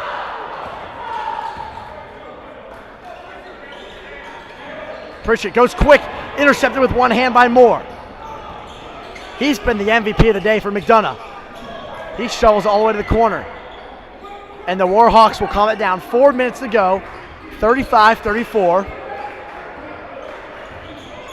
Moore to the corner. Tough play for Johnson. Floater with the right hand, short. Rebound by the other Johnson. And he gets away with a little bit of trouble there. And here comes Pritchett trying to push pace with the spin move. They ask for a walk, they don't get it. And Jacoby Williams loves slowing down the pace. He'll do so here matched up against Caleb Young. Johnson got mishandled in the pass there. High screen and roll. Good hesitation, loses the ball, and it will be out on Williams. One more game after this. Union Grove against the home team, Southwest DeKalb High School. Don't go anywhere. That's our final matchup here. 9 o'clock tip-off time here on SUV TV for the SWD Showdown. Corner 3. That one's off the mark. Hauled in by Wilder. Throws it up. Good job by Williams. Keep it low.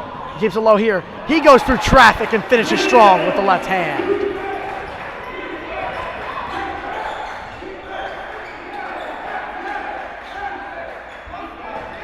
Zone defense here. Off the glass, won't go. Hauled in by Johnson. We'll see how long Tucker stays in that 3-2 zone. To the corner, your big man goes to work. Up and under, won't go. And Glennewinkle tries to find his mark still here. He has a great touch, not only around the hoop, but outside on the perimeter as well. Just not his night so far. Goes past the big man for 2 is Jackson.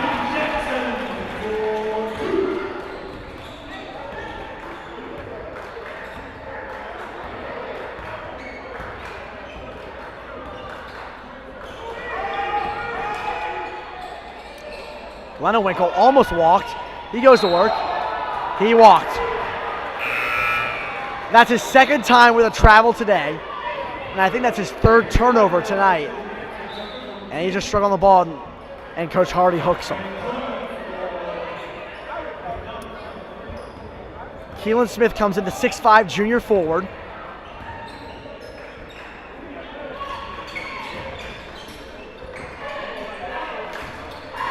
Moore, what a pass inside. Up and under, doesn't go.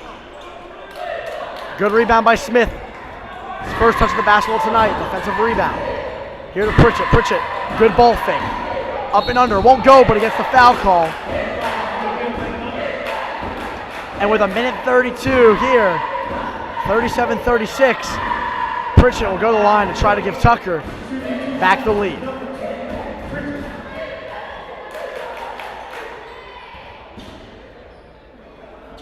First team foul of the night, or the second half for McDonough. First one is up, in and out.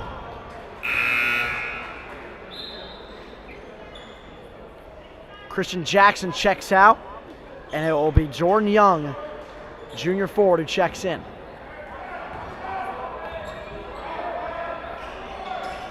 Second one's good to go from Johnson. Oh, my apologies, Pritchett. 126, tie game, 37 apiece.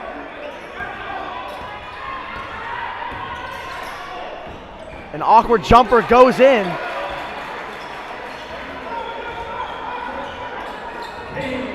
(39-37). A little miscommunication on the zone, and Tucker will try to grab the points right back here.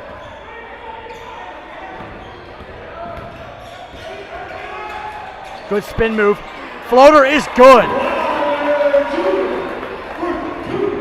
Wilder showing why he is a freshman starting for a great team in Georgia. Long three ball. That one's off the mark. That one's poked away. What a steal right there by Jacoby Williams. A little Jose Alvarado mixed in there, hiding behind and getting the poke away. And Jacoby Williams loves to do, he slows it down. 22 on the shot clock, 26 on the game clock. About 4 seconds separating both. A lefty layup goes. Tucker 41, McDonough 39. 16 goes, shot clock not a factor. That one not going to get the call. They're going to throw it down here to Williams. He slows it down. 7 seconds left. He needs to go. He goes. And one. And with 1/10 of a second left, Williams will go to the line for a 3-point play to try to put Tucker up 5 going into the fourth quarter.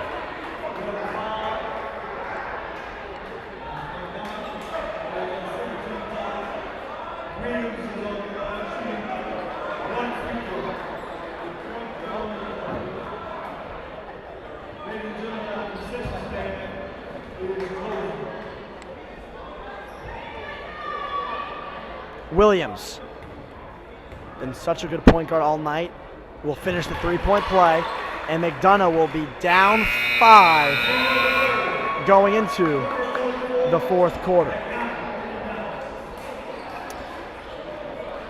25-6 is what McDonough's record was. Tucker, 25-7. We will catch you right back here at the SWD Showdown at Southwest DeKalb.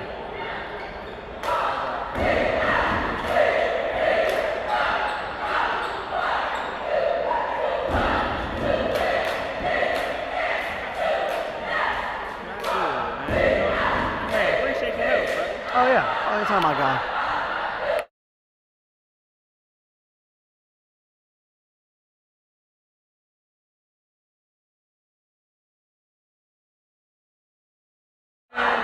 Fourth quarter action will start in 20 seconds. Before we start the fourth quarter, I want to start it with a shout out to Derek Wright, my cameraman. He has been killing it all day today. He's been here since 10:30. He set up all the equipment, and when we had technical difficulties, he was working behind the scenes, getting everything ready for y'all back at home to work. Thank you so much, Derek Wright, my camera guy. He's amazing. Go follow him on Instagram, Derek.D.Wright. That is Derek, D-E-R-R-I-C-K .D.Wright, W-R-I-G-H-T. And go listen to all his stuff he puts out. He does camera stuff for all the things you need. If you need to hire him, he's one of the best in the business as well. Derek.D or Derek.D.Wright. Either one works. One of the best in the game. Gets it up and running now is the fourth quarter. We have an offensive foul, a moving screen by Michael Johnson to open up the fourth quarter show.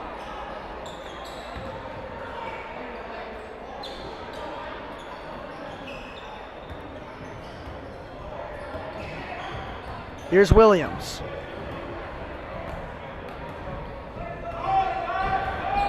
Eight-minute quarter, 7:45 left on the game clock. Pass it to Wilder. Wilder leads the team in scoring. Long three from another zip code. That one's way off the mark. And a great box out there by Elijah Drummond. Out of bounds, Warhawks basketball.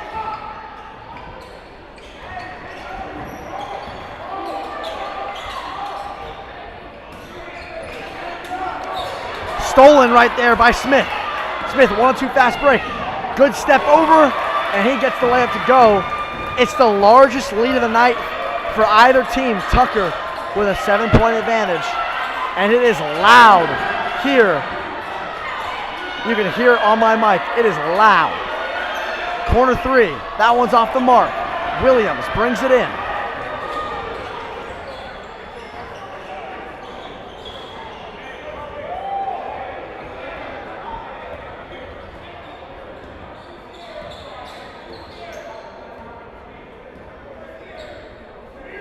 Jacoby Williams, a senior 6-foot guard, will get the high pick and roll.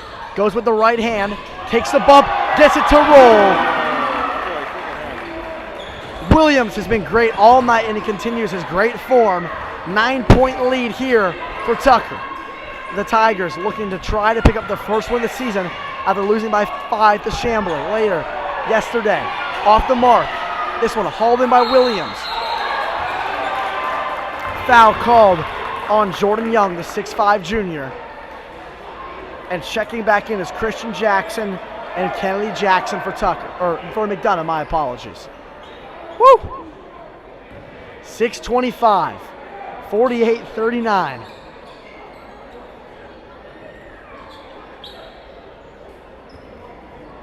Vance Wilder Jr. will take it up the court. 5'10 as a freshman. That was a foot taller than me my freshman year in high school. That's why I wasn't starting on varsity basketball, also for my skills as well. High screen and roll. Good move by Williams. He takes the bump. Won't go this time. They want the foul call. They don't get it. Pushing up is Jackson. Back to the corner is Caleb Young, where he's been working all night tonight, that right corner, especially in the second half. Three ball. Gets it to go. A much-needed three from Carrington Moore.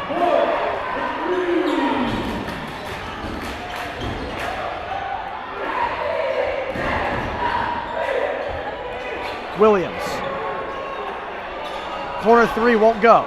Rebound, Jackson. 6-point advantage, 48-42. Jackson, good hesitation. Goes up, doesn't get the call. Jackson gets fouled. They're going to say on the floor.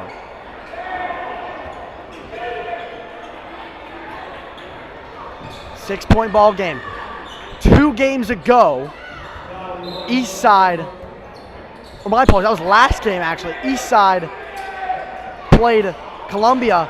Eastside came back from 11 down in the fourth quarter. So any game is good and close with this close of a deficit. That one's a reach-in foul. Moore knows it. He puts his thumb up. He accepts the responsibility. But what I was saying, Eastside and Columbia played.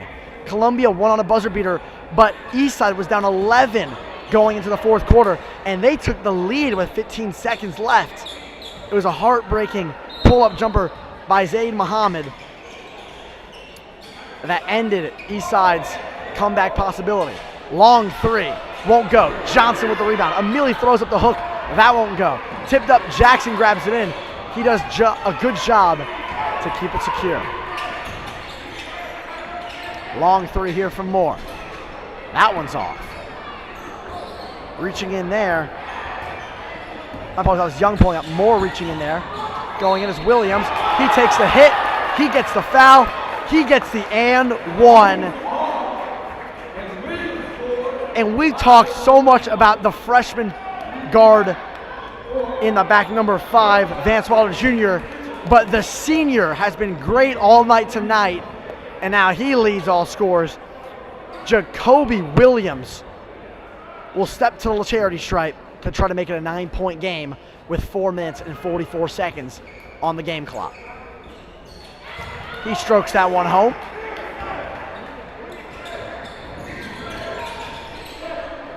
That one's tipped on the pass, but Young has it. This is about the Jackson. One more to Moore. Floater. That one's good to go. Easy shot there for Moore.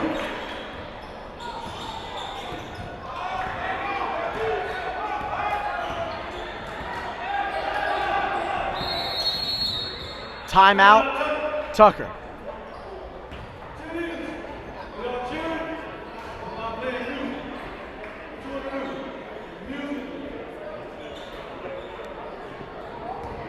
Do not go anywhere.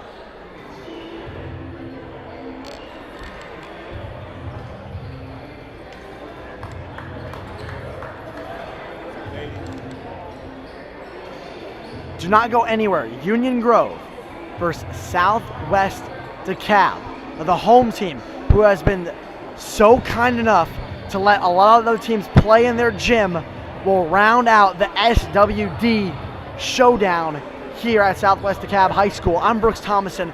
I want to thank you for tuning in on your Saturday night for this game between McDonough and Tucker, and not only if you tune in for other games as well in this SWD Showdown. Of course, this has been starting since 11 a.m. tip-off time.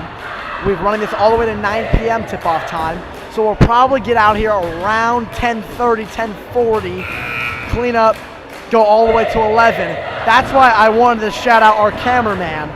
That's why Derek's been working around the clock for y'all all day today. But one more shout out for him, and we'll finish that shout out as well. We'll get to the next game. But still, I want to thank you guys for tuning in. Thank you for spending your Saturday night with me, Brooks Thomason, on the call tonight.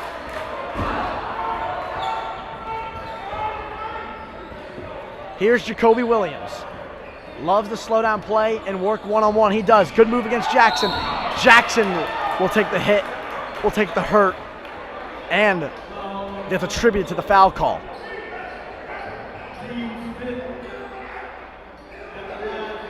That is the team's fifth. So after this, everything's in the bonus now for Tucker. Any foul will send them to the line, and they are a pretty good free throw shooting team.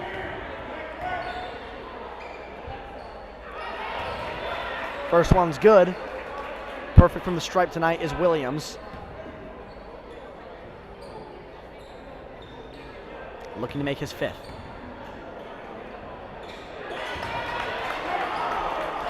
Too easy for Williams. 53-44. The Warhawks need a quick comeback. They need it soon. To the corner. Long three, won't go. Jackson can't get the rebound.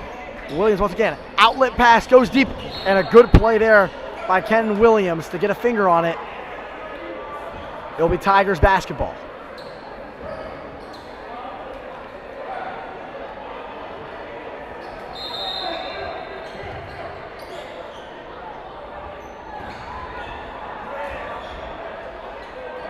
Looks like we'll have a timeout, a full timeout. 53-44, 3:50. And one more time, emphasize to you, at Holiness Episcopal School, November 22nd in Atlanta, Georgia. 6 of the great basketball teams here in Georgia will be facing each other at the Hawks Naismith Tip-Off Classic at Holiness Episcopal School, November 22nd. You can purchase your tickets at hawksnaismith.com or the QR code on the bottom right side of your screen. Once again, hawksnaismith.com on the screen spelled out for you, or purchase your tickets in the bottom right corner. There'll be popcorn, there'll be great food cooked out, there'll be raffle tickets there to win prizes. hawksnaismith.com or the QR code on the bottom right of your screen.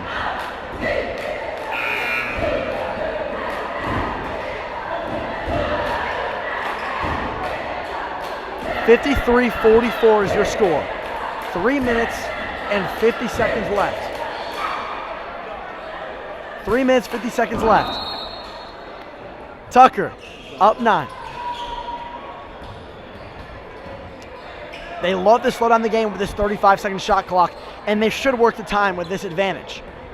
They saw the comeback that happened with Eastside last game. They don't want to take any chances, and I don't blame them. Another high pick and roll.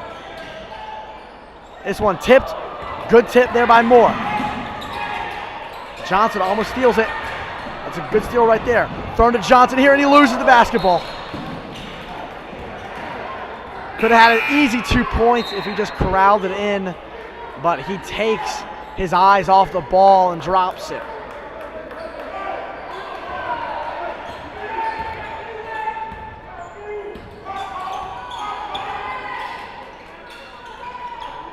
Moore will swing it to Drummond. Drummond, bounce pass to Jackson.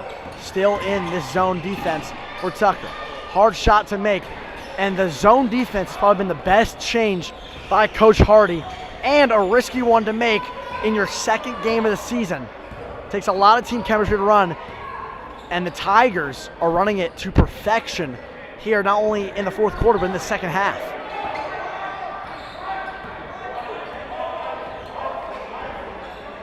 Another high screen and roll. It's the same thing over and over again.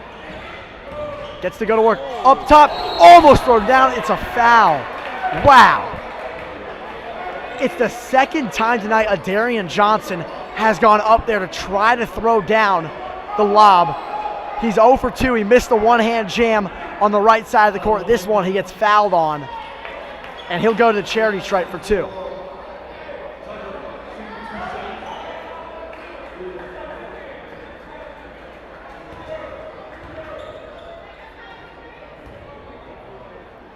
First one is up and good for Johnson. And he extends it to a 10-point lead.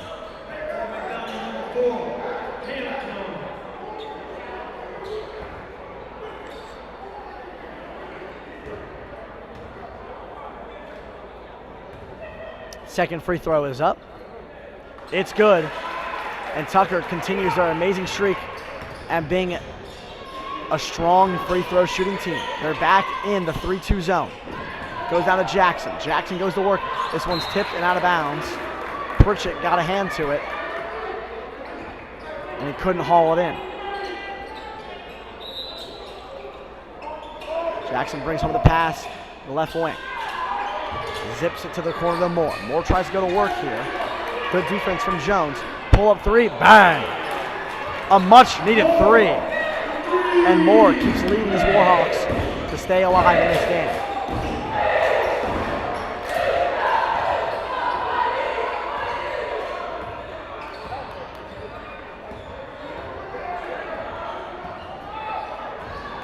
.154 left, 8-point game, 17 on the shot clock. At some point, head coach Donald Watkins might have to call for a double. Right now, Williams goes to work and gets the foul call. The official at the scorer's table calls it. And once again, Williams will go to the charity stripe.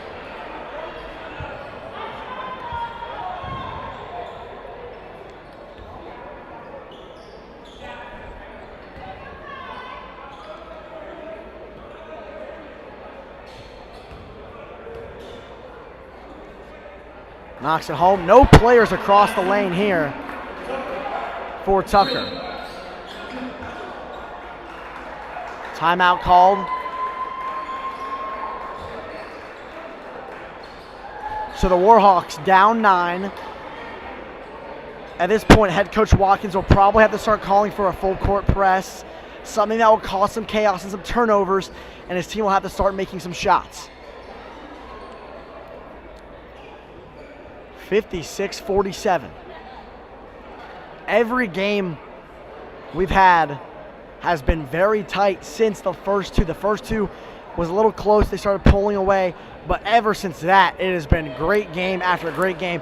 And this continues the streak here, which means you should not miss out on our 9 o'clock tip between Union Grove and Southwest DeKalb. Southwest DeKalb play Union Grove. Union Grove last season, 19-11, but 14-4 in region play. Meanwhile, Southwest DeKalb, 26-4 last year, 16-2 in region play.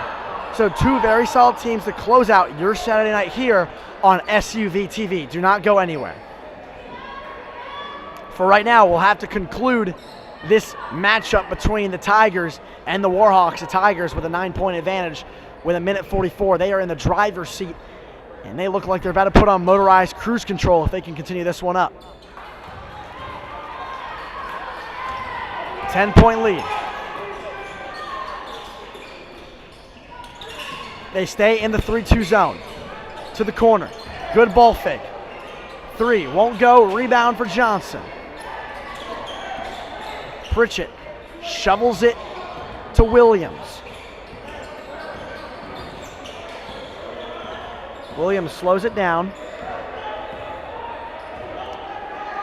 Now a little bit of press defense here from Drummond. Gets the high ball screen, kicks it out. High key 3. Allen's off the mark. Tipped home and rebounded by Moore. 1:04 left. It's now or never for the Warhawks. Kicks it. Here for Young. Drummond. Floater. Won't go. Rebound. Picked up by the Warhawks. Second attempt won't go. That was slapped away with some attitude as well by Johnson.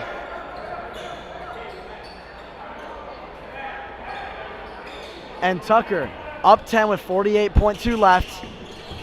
Nothing crazy can happen here. They beat the press. They go to Johnson. He takes a quick jumper, won't go. Offensive rebound, Tucker. And they'll continue with 25 on the shot clock. Foul called.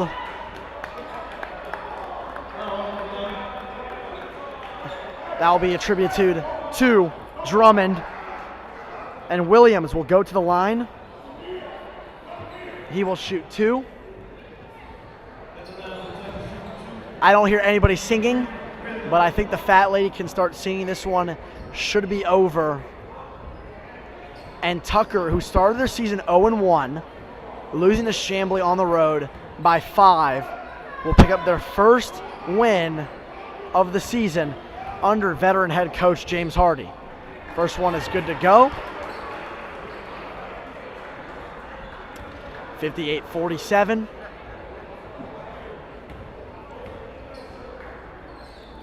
Tucker's, that one will go home. Timeout called by Tucker. Tucker's next game will be played against Farrell. That will be on November 15th. They'll play that game listed as the home team. And then McDonough, they'll pick up their first loss. They'll also play on the 15th of November. They'll play Russell County. McDonough plays in the same region as Eagles Landing. They play in the same region as Hampton, Woodland, Jones County, Locust Grove, Stockbridge. Meanwhile, for Tucker, they're going to play the likes of Southwest DeKalb on December 12th. So Southwest DeKalb fans who have tuned into this game, either to watch Southwest DeKalb at 9 o'clock tip or have come into the gym tonight, they will see this same Tucker team that has come out and played McDonough very well.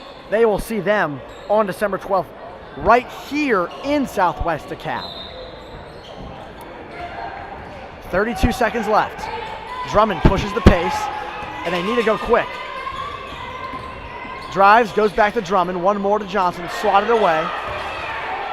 Layup, gets fouled. And Michael Johnson will go to the line to shoot 2. A lot of Johnsons in this ball game, I've realized. We have Michael Johnson and on McDonough, and we have Adrian Johnson and Adarian Johnson for the Tigers.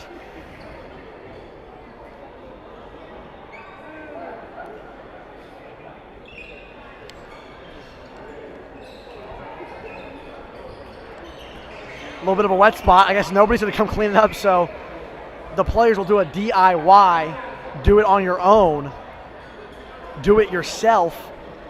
Got it to me there, finally, 20.9. I knew the meaning, I just forgot the abbreviation. And Johnson misses the first.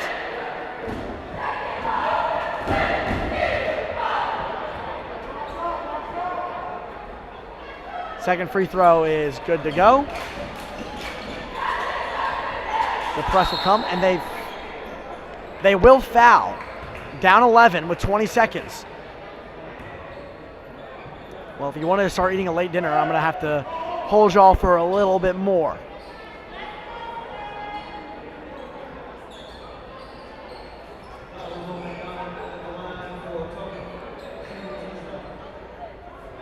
Shooting 2 will be Sterling Pritchett, the sophomore guard for Tucker. First one cans home.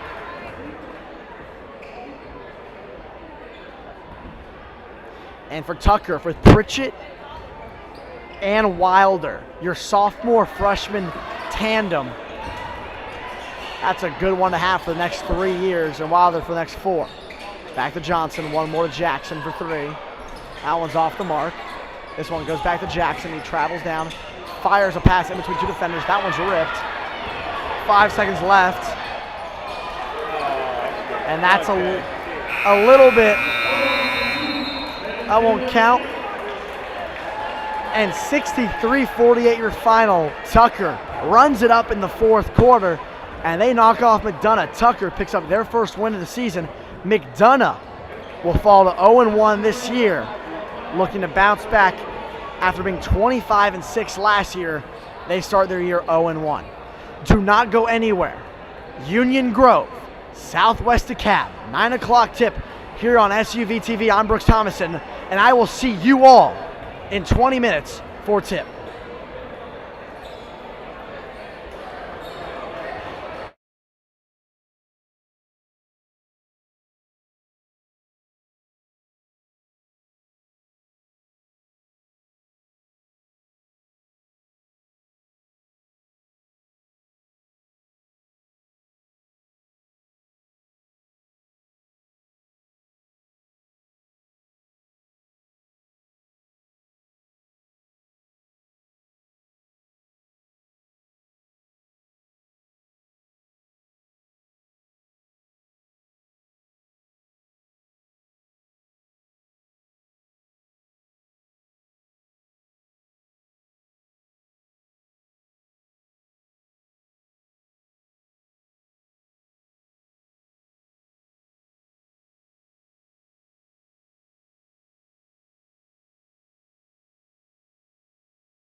One act of giving can change the life of a child and generations that follow.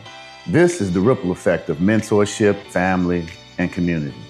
Changing lives, one act of giving at a time. Well, it's a good thing that they are trying to get like young black kids off the street, because nowadays everybody just wanna pull triggers. So that's a good thing. It feels great for men to give up their time for their young kids. So a lot of our students, period, just don't have fathers in the home or positive male role models around them, because they don't really know how to communicate with them. They don't interact with a lot of men.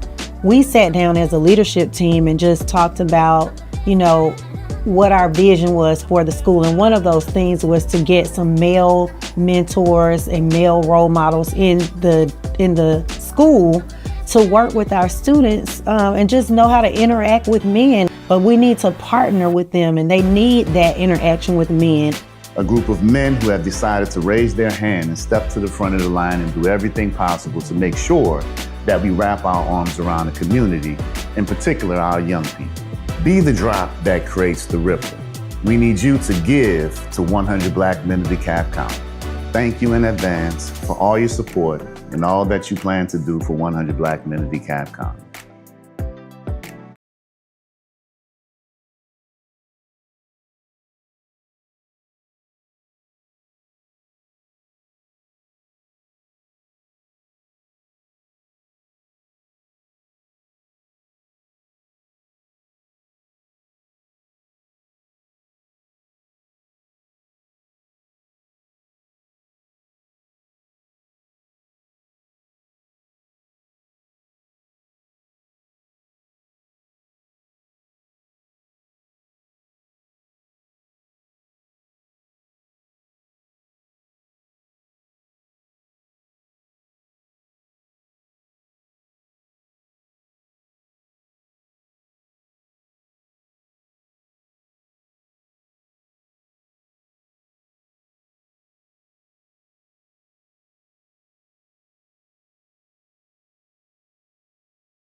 Let me know. Good evening and welcome to the final game of the SWD Classic Showdown here in Decatur, Georgia. I'm Brooks Thomas, and thank you so much for joining us, joining me in this last game here between Union Grove and the home side, Southwest DeKalb. Southwest DeKalb, last season, 26-4, 16-2 in region play. The Panthers have been very, very nice to give us their gym for this broadcast and for this tournament today. And they will face Union Grove, who finished 19-11 and 14-4 in region play last season. Number 1, Jackson Ushery. Number 3, Thomas. So it'll be Nasir Mergen, Number 5, Jackson Ushery, Thomas Glenn, Randall Hanks, and Aaron Burks.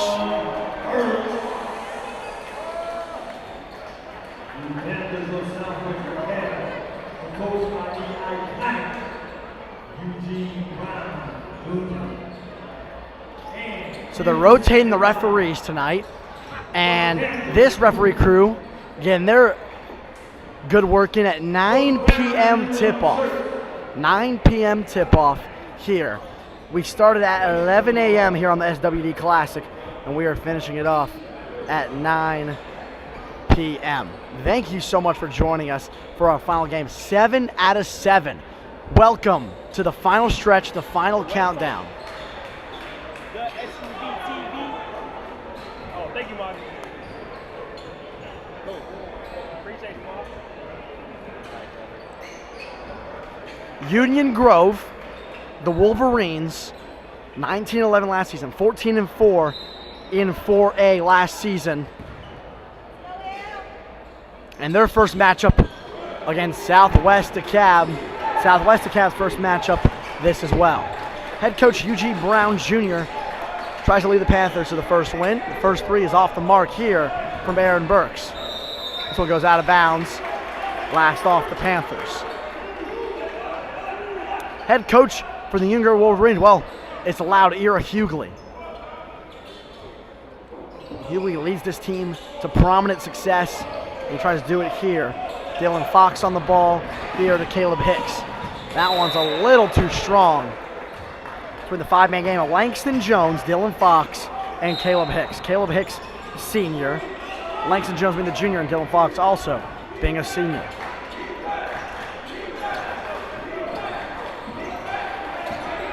Here comes Thomas Glenn, the third. This one's tipped away. Good steal right here by Langston Jones. He's going to attack the rim against Burks. Burks gets the rejection. Good defensive play right there by number 11, the senior, 6'4" forward.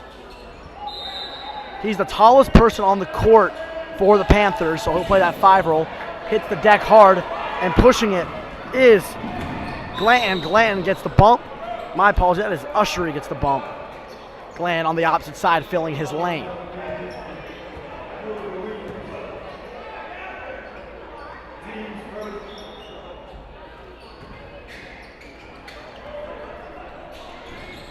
Goes right under the paint and throw down for Aaron Burks. And the first 2 points is a thunderous jam for the Panthers.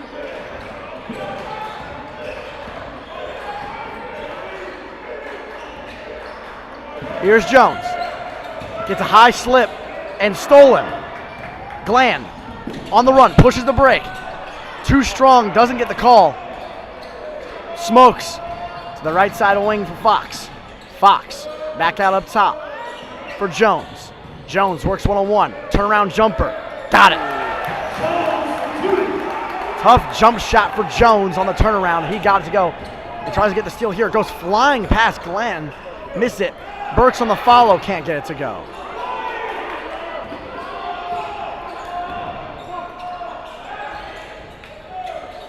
Good pull-up, hesitation, jumper, won't go for Smokes. Allen Smokes, the senior, a little short. This one, and one. Jackson Ushery is amped up. He's ready to get this party started.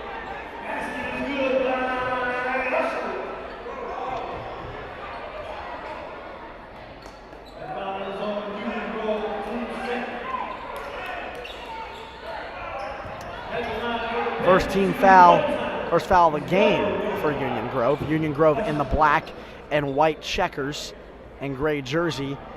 The home side Panthers of Southwest DeKalb wearing the yellow secondary and white primaries. Rattles home the free throw, finishes the and one. 5-2, 6:08 here in the first quarter. Tries to split the double. Can't knife his way through. Doesn't get the foul call either. Jones a little shaken up on that. Surprised there was no whistle. We might have a little bit of a physical game here at 9 p.m. Eugene Brown Jr. rocking the suit. Wide open under the middle. A miscommunication. And Roderick David is there to lay it in for two.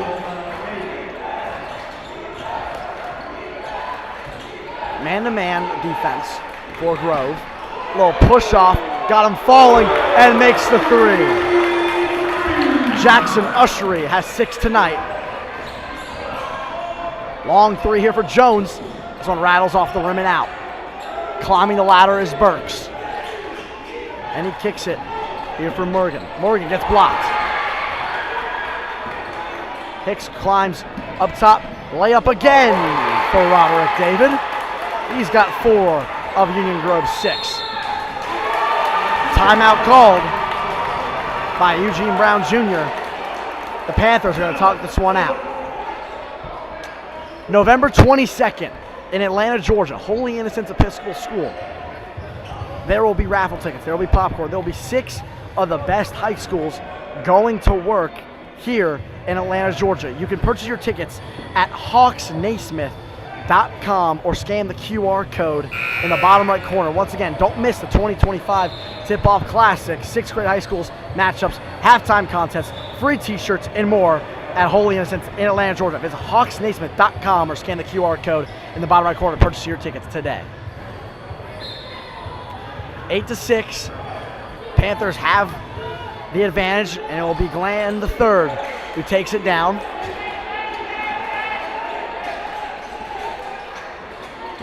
Gonna rock it to Morgan. Back down to Burks. A foul called on Caleb Hicks.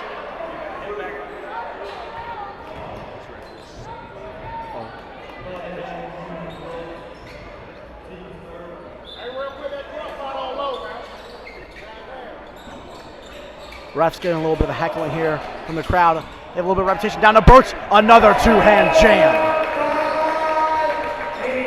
We've seen 3 dunks in the afternoon and evening games. 2 have already come from Burks. Hesitation. Not going to be a pull-up from Fox. Goes outside. Now that's a pull-up jumper off the rim twice and out. Foul on the floor. David will draw the foul. A little bit of a late whistle, but we'll get Jackson Ushery on the call.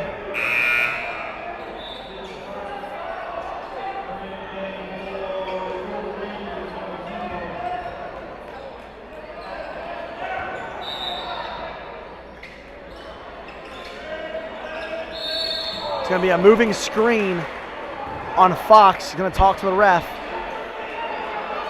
And Hughley is upset. Giving a little earful to the officials. This case will not win. Pull-up jumper, that's good to go for Ushery. Only 4 losses last season, only 2 losses out of region play for the Panthers. And they start this one off hot, trying to continue such an impressive streak from outside the region. Long three from another zip code, won't go. This one hauled in by Morgan. Goes to the other side. Here's Glenn. Fake pass. Goes layup. Gets hacked in the head. And he's down hard. And he's holding his face. Glenn gets up. A cop comes over to tell a fan to tell him to back away from the players to keep him safe. But most importantly, Glenn III will go to the line to shoot 2. 3:46 here in the first quarter, halfway through the first fourth.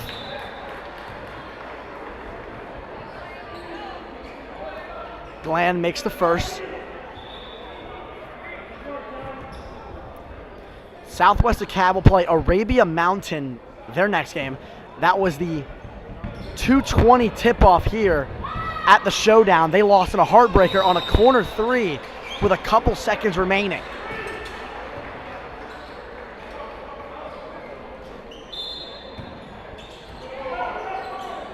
Of the 6 games that have been played so far, 3 have ended on a shot made with 5 seconds or left.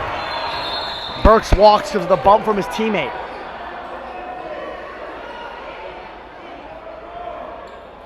Burks got the interception, but it was Randall Hanks who bumped into him, and they called Burks for a travel. That'll be his turnover, but not really much he could control there. Like I was saying, of the 6 games that have been played, 3 have ended on a shot made in 5 seconds or less of regulation. Great pass over to Jones. A double at the top of the center circle. Finds it at the top of the 3-point line. Driving in and losing the basketball is Reeves. They're going to call a kick ball, and that will be Union Grove basketball. A little bit of a lifeline handed to the Wolverines.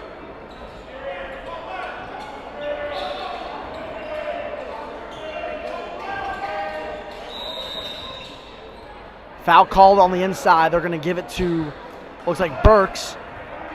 They'll get him on a hold.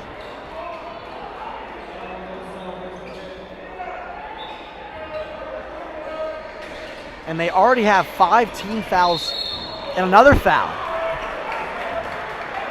Well, ladies and gentlemen, just from hearing about what these referees are from a couple of the fans, how many calls have happened already? 8 foul calls in the first 4 minutes and 40 seconds. If you had plans later tonight, well, if you did, then good kudos to you for staying up late, but you might have to push them back a little bit. And there's another foul call. It's an offensive foul call. And we might finish this game with no players because everyone might foul out at this pace. 3:18 to go. Union Grove has 16 fouls. They have 6 points.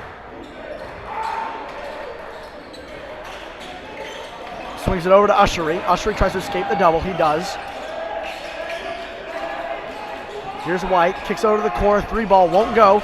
Offensive rebound caught by White. Pull-up jumper off the glass and gets the shooter's touch.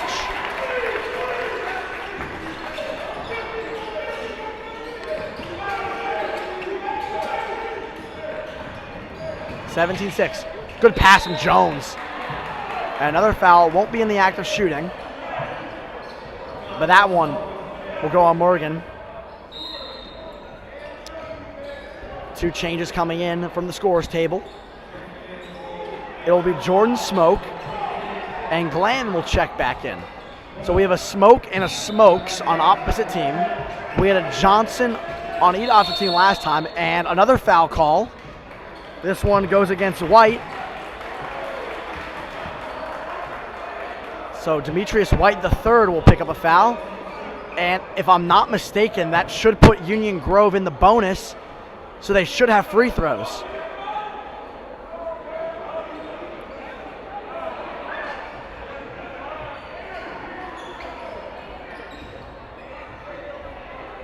Eugene Brown's going to give him a taste of his thoughts. Now, I won't be. Ira Hughley has already done the same, the head coach for Union Grove, and this one could be a lot of chatter happening. Ladies and gentlemen, it is still 17-6, 2:45 here in the first quarter. First free throw's up. It is good, and the run will stop here on the first free throw made by Dylan Fox. Second free throw drained. This one's cut back into single digits. Shovel to White III. Demetrius White III breaks it, and he double dribbles.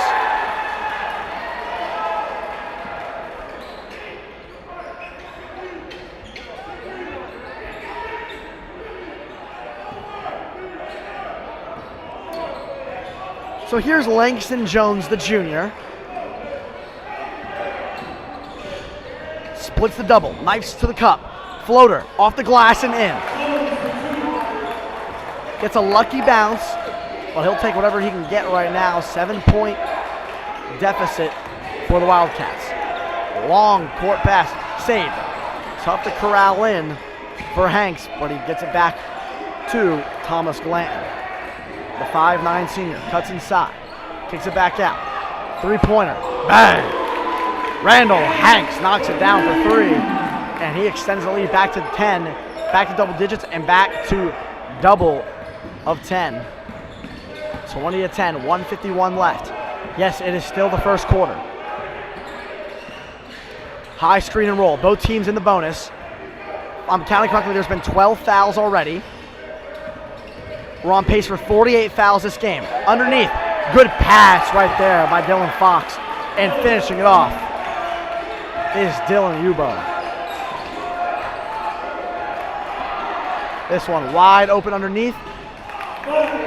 Smokes misses the block, and laying it in is Jordan Smoke.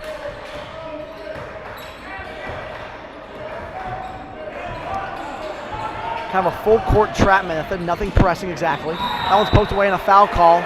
Will go against Glenn. That is his second. That is our 13th foul of the game. That is 7th team foul on the Panthers. And Fox will go to the line to shoot 2.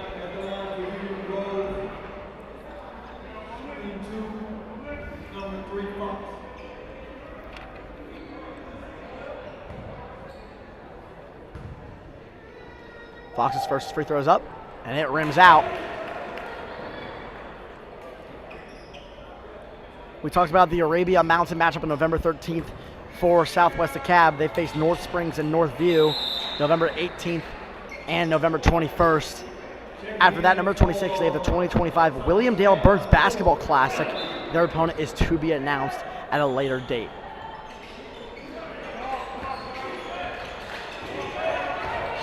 We'll see if Ushery can break the press. He does with a bounce pass. Little scoop, and they're going to call that out of bounds.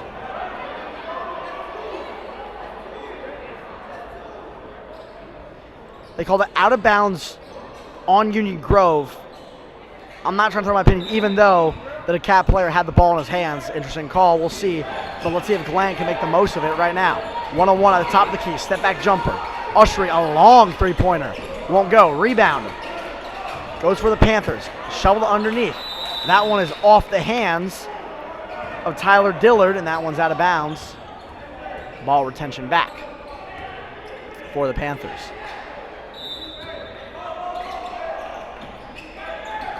This one's shoveled to Jordan Smoke. Taps it out. 3-point barrage here from Glenn. He knocks it home. 25-13. This one's stolen right on the inbound. Lost the ball. Physical game. That one's tied up. No foul call there. One more to the corner. 3-point for Ushery. That one lands home.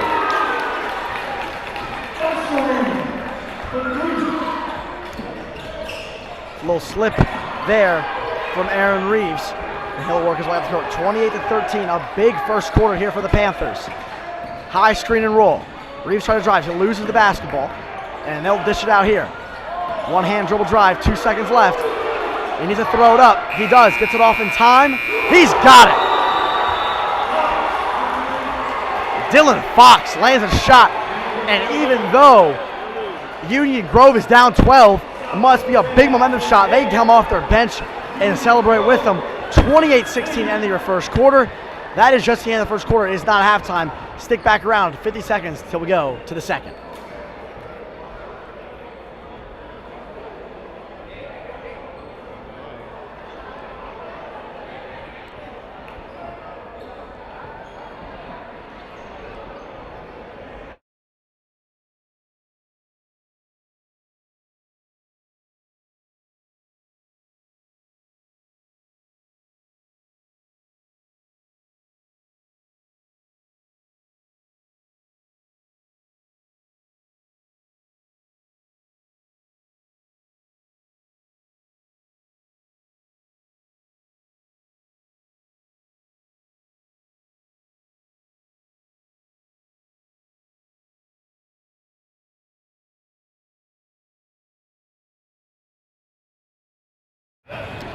Welcome back to quarter number 2 here at Southwest DeKalb High School. Union Grove down 12 to Southwest DeKalb here at the SWD Showdown. I'm Brooks Thomas, and thank you so much for joining us. I want to give a shout. Thank you so much for tuning in on SUV TV here on your Saturday night.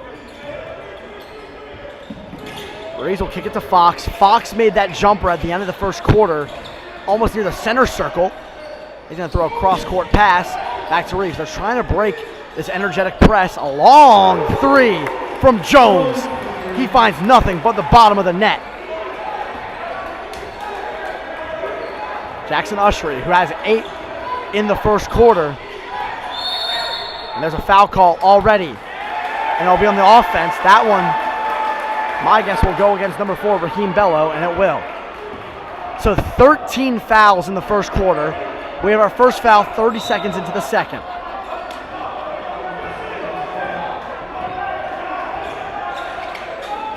Reeves corrals home the pass. It's a high screen and roll. He won't use it. He'll go for a turnaround jumper. That won't go. Rebound, tipped around, hauled in, thrown off. No, Reeves grabs it. He gets hooked around. That's a foul. This one goes against Jackson Ushery.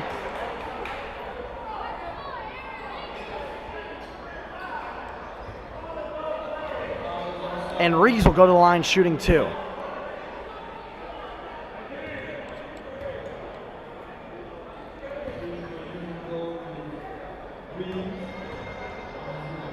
Reeves, who came off the bench tonight, still one of the very solid pieces that made Union Grove a successful team last year. 19-11. You might think that's not too great. Well, that 14-4 4A region record will tell you otherwise. Aaron Reeves was a big part of that. Their 6th man, who played such a key role. That's a foul call. And on 8-minute quarters, we are 52 seconds in, and there's been 3 foul calls already. However, I think all 3 have been deserved so far. Taking this up is Nasir Morgan, the 6'3 junior. He'll zip it out to the left wing to Glant. Glant across the wing pass. It's a foul and one on the three-pointer, knocking it home. Jordan Smoke, and he'll go to the line for a 4-point play.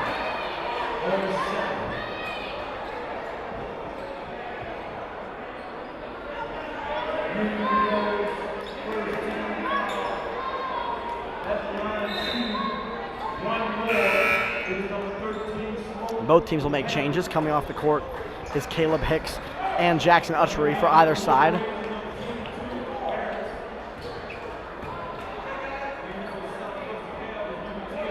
Kayan Harris comes in, and Karan Weeks will come in for the first time tonight for the Panthers. And the 4-point play is missed. Only 3 points on the board from Jordan Smoke. This press has been very strong. They're going to kick here to Jones. A little high screen and roll. Jones will back out. Works his way one-on-one. Right-handed floater off glass. Won't go. Smoke hauls in the defensive rebound. Cross court. One more to the corner. This one goes up and in. First touch of the basketball for Weeks. And he'll put in the right-handed layup off the glass. 33-20, 6:18 remaining here in the second quarter. Crossover move, pull-up jumper at the free throw line. That one rattles out. Tough rebound to grab, thrown off the leg of Glanton. Good heads-up play by Roderick David. And it looks like we have an injured player maybe on the far side of the court. You cannot see it on your screen right now. They're going to go check it out. That is Dylan Fox, who's been such a key contributor.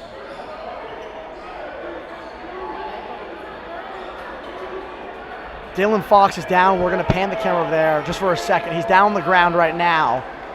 They can't play until he comes back. So we'll have to hold until he gets back on the court. Dylan Fox down injured.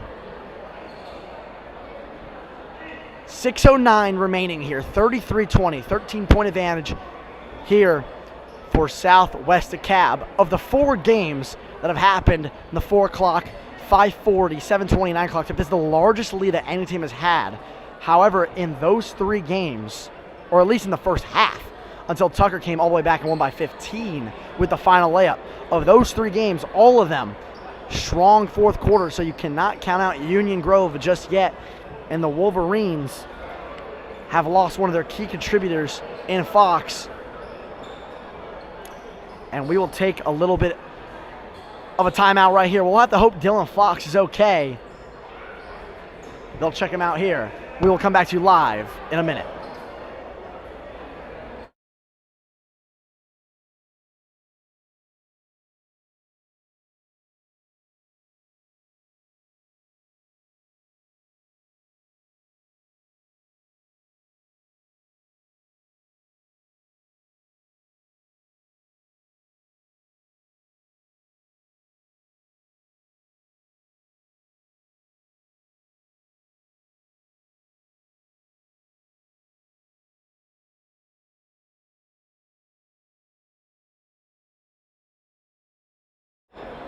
We are back here, 6:09 remaining here in the second quarter. Dylan Fox has just left the game.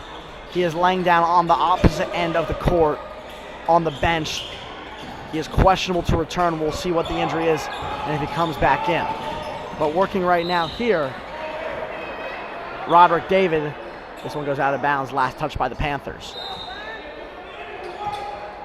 Union Grove's next game, they have a 17-day break. They play at North Oconee on November 25th, and then November 28th and 29th, they travel down to Orlando for the Thanksgiving Classic Hoop Feast. Their opponent to be determined. Reeves can't get the shot off, and that'll be a shot clock violation for the Wolverines. The Panthers 26-4 last season, starting this game hot, 13-point lead, 16-2 in that region. And they've already seen a couple teams on their schedule play. They saw Tucker win their game. Arabia Mountain lost a heartbreaker on that 2 o'clock tip. Here comes a high screen roll, Jordan Smokes. This one down to Glenn. Corner 3. That one's way off the mark, but offensive rebound here by Bello. Back to Glenn. 15 on the shot clock. 2 team fouls between each. Much different comparison than first quarter. Drive here by Morgan. Pull-up jumper. That one's off the front rim and hauled in by Harris. 2-on-1 fast break. Jones will let it go deep. Hits the grass hard. That one is blocked. Going back up. That one's not a foul. That one's out. That'll be Panthers basketball. A lot of chaos right there, and for a lot of whistles, no whistles there.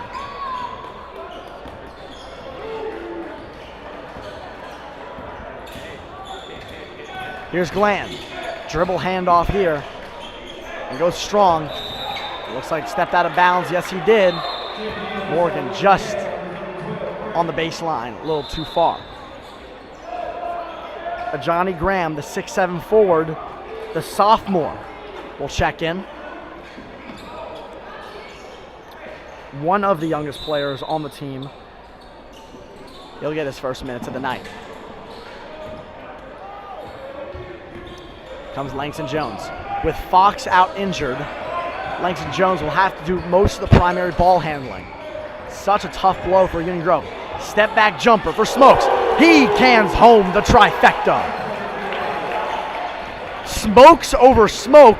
Smokes goes for the steal. It is out. They're going to call that Panther basketball. It'll stay here for the home side. 33-23, 4:26 left in the second quarter.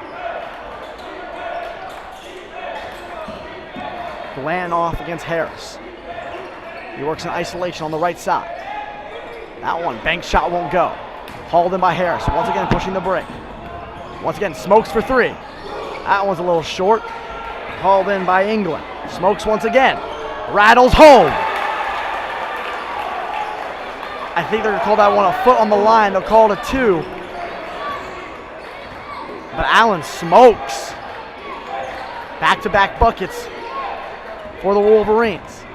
Morgan cuts inside Glenn. Floater's good to go.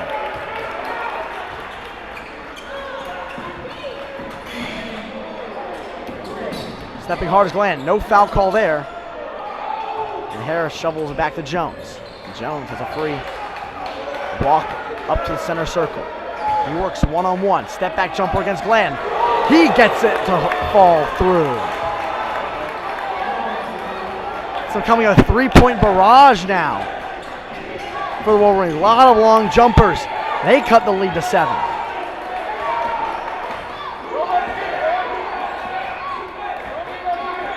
Morgan, the 6'3" junior. High screen and roll. Kicks out to Smoke for 3.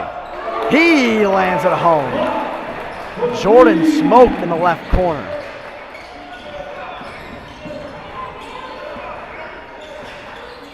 Here's Smokes. Lines against Weeks. High screen and roll. Jones is free. Good entry pass here. And 1.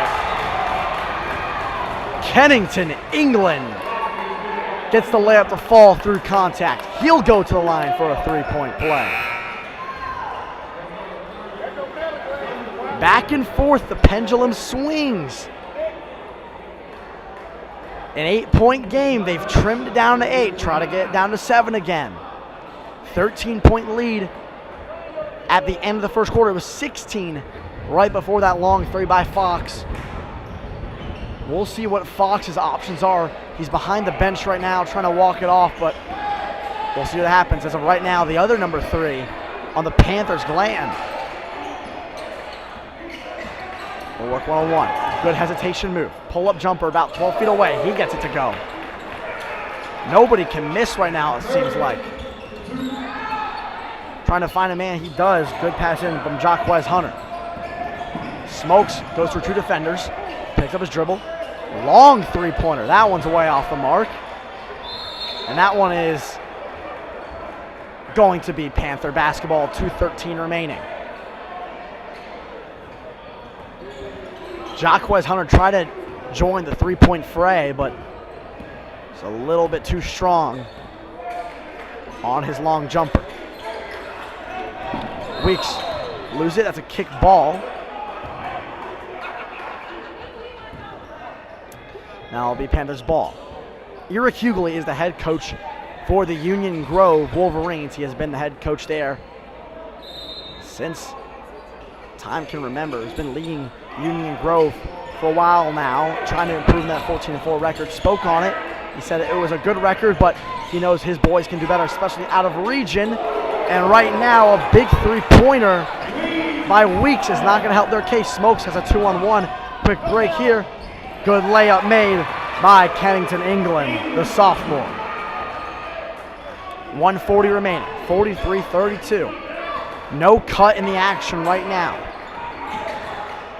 High screen and roll. Land goes to the corner, another 3-pointer. That one's off the mark. And it's a timeout called by Union Grove. 43-32 with 1:25. A lot of whistles so far. We tipped this game off at 9 o'clock. Usually we'd be at a halftime by now. But we got 1:25 remaining before we can call it a first half of play.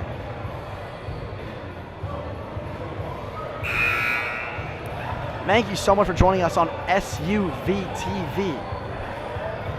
Once again, this is SUV TV.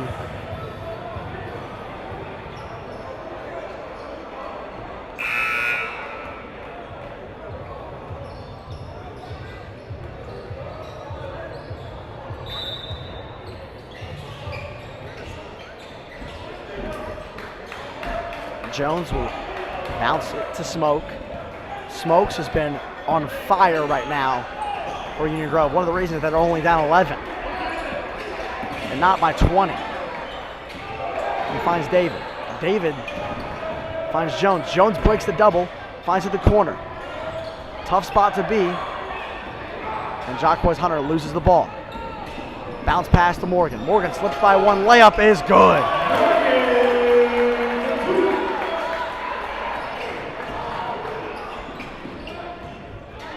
Hunter will carry this one up. Jones has to haul in a tough pass that lands off his knee. And with 36 seconds remaining and 22 on the shot clock, they'll have one shot here, and Smokes is wide open. He hits off the front of the rim. Hunter goes over the back.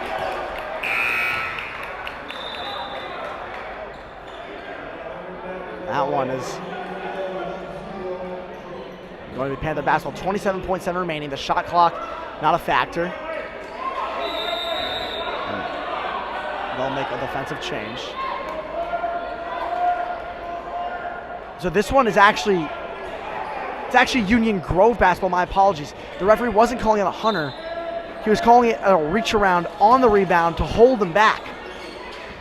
So now 25 the shot, 2 seconds separating shot and game. A three-pointer here won't go. Rebound hauled in by Morgan. And now they could have last shot if they slow it down. Morgan will work against Jones. 13 seconds remain. We'll get a foul call on Aaron Reeves. Reeves will pick up his second. Reeves with the push.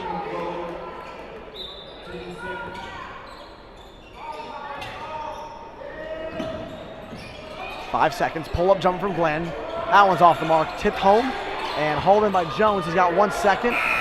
He just does like an underhand toss.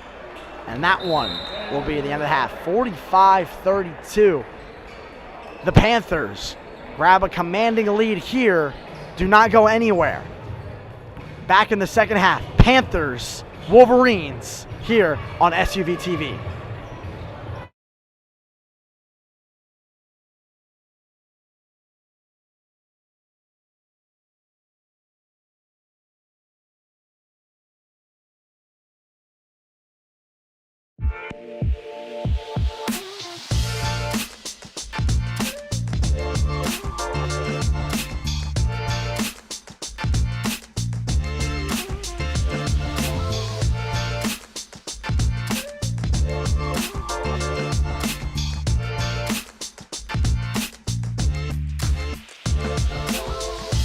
One act of giving can change the life of a child and generations that follow. This is the ripple effect of mentorship, family, and community. Changing lives, one act of giving at a time. Well, it's a good thing that they are trying to get like young black kids off the street, because nowadays everybody just wanna pull triggers. So that's a good thing. It feels great for men to give up their time for their young kids. So a lot of our students, period, just don't have fathers in the home or positive male role models around them, because they don't really know how to communicate with them. They don't interact with a lot of men. We sat down as a leadership team and just talked about, you know, what our vision was for the school. And one of those things was to get some male mentors and male role models in the school to work with our students and just know how to interact with men. But we need to partner with them, and they need that interaction with men. A group of men who have decided to raise their hand and step to the front of the line and do everything possible to make sure that we wrap our arms around the community, in particular our young people. Be the drop that creates the ripple. We need you to give to 100 Black Men of DeKalb County. Thank you in advance for all your support and all that you plan to do for 100 Black Men of DeKalb County.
We are back. Second half action here between Union Grove Wolverines and the Southwest DeKalb Panthers. I'm Brooks Thompson. Thank you so much for joining us this second half here on SUV TV on the SWD Showdown here in Decatur, Georgia. Some of the best high school basketball teams have duked it out for the last 12 hours. And we go up top already. Aaron Burks just misses. And this is the last and final game here. Oh, they're going to call a deflection on Roderick Davis as he tried to grab the basketball while he was out of bounds just instinctually. And that'll be Panthers basketball. Thomas Glenn the third on the ball. He's been in the game for a long period of time. Goes cross court, one more up top. This one misses, and Burks might be hurt. He's okay. That was a long fall from his bounce up to the rim, and he'll go to the charity stripe to shoot two. About middle third of your screen on the right side, head coach Eugene Brown Jr. rocking the suit. I mean, that is real style right there, and his team is styling with a 13-point lead, going for alley-oops. Burks at the line shooting two. So this one won't count, and he's happy it didn't count.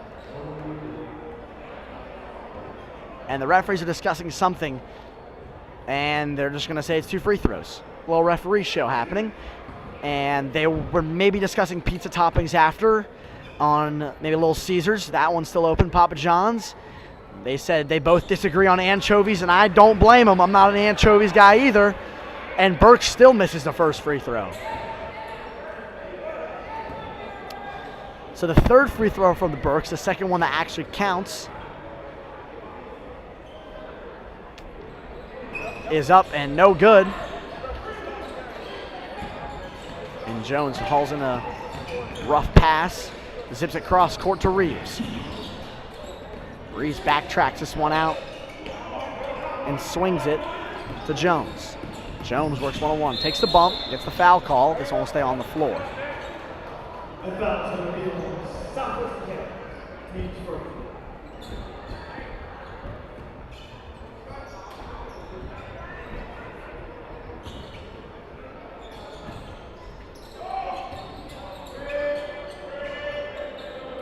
7:13 remaining in the third quarter, 45-32. This one's stolen. And on the break right here, Jackson Ushery. Pull-up jumper, 10 feet away, won't go. Rebound. Got by David. Here goes Jones. Jones is poked away, but fouled by Glenn.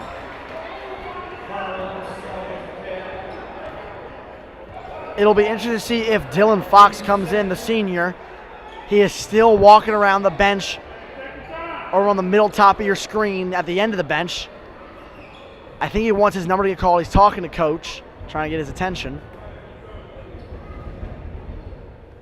This one off the front rim, rolls in for Jones.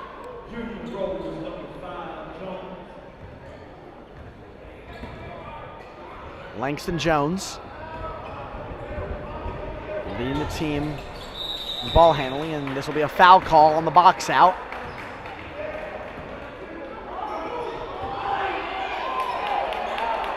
No, it won't. This one is going against Union Grove, and Hughley just stands with his arms crossed and gives him the Jordan shrug like, I don't know what you want him to do. Double team not picked up well. 2-on-3 here, low court, turnaround jumper, a little too short. This one hobbled up and caressed in the hands, and this one is out of bounds off Smokes.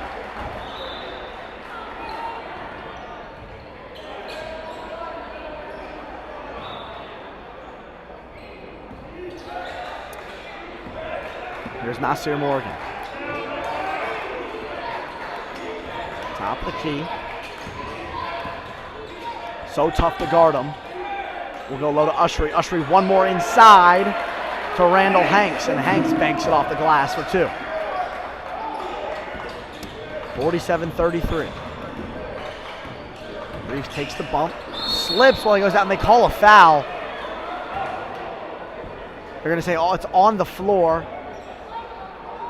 Once again, the whistle's flying.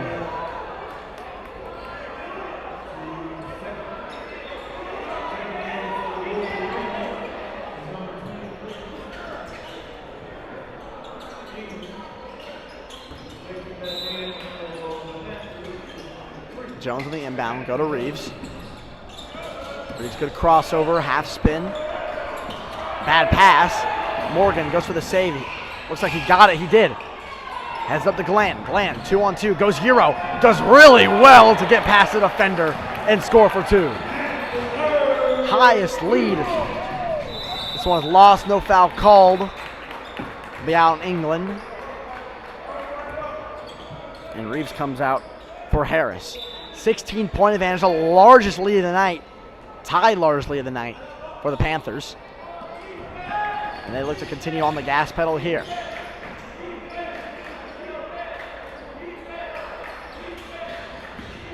Glenn, spin move. Kicks it back out.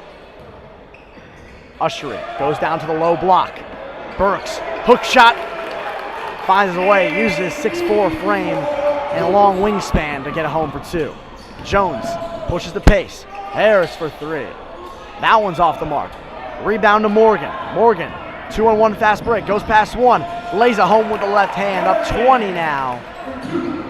With 5:10 left to go.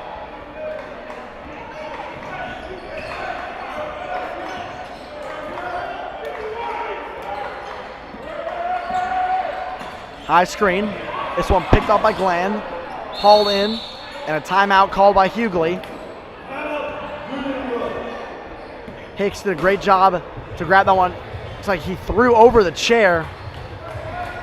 And it is just that kind of night for Union Grove. Not only with the scoreline, but with the whistle as well. They feel like a lot of calls hasn't gone their way. And I think that's what also is leading to the frustration of Hughley.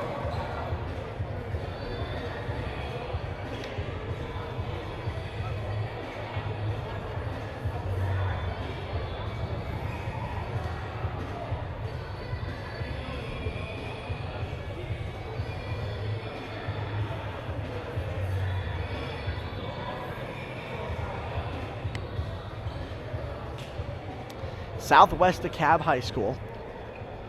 40-55 left. First of all, their basketball team very solid, has been for a little bit. Region champs for the girls team in 2022. For the boys team for basketball, they're looking to get that streak back going. And they've been around that time multiple times.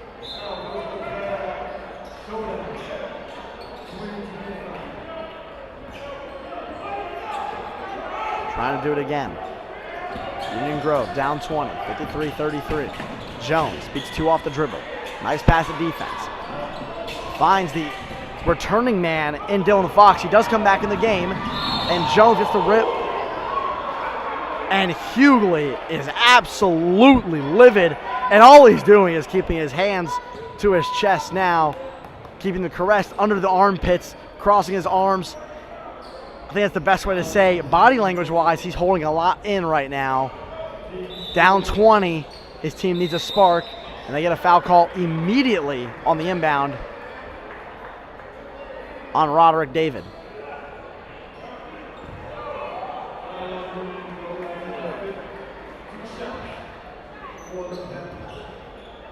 So we're already in the bonus, less than halfway through the third quarter. This will be Morgan at the line for 2.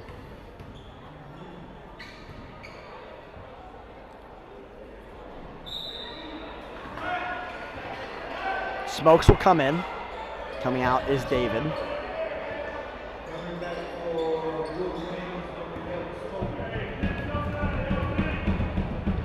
Second free throw for Morgan. Up. Rattles off the front rim. We have a push on Southwest DeKalb. That goes against number 5. Had to wait for the call. That's Randall Hanks. I wonder if the refs are keeping track of personal fouls on players. We'll see if anybody fouls out tonight with the whistle being exuberant tonight. Double team. The pinch comes from Glenn. Out of bounds.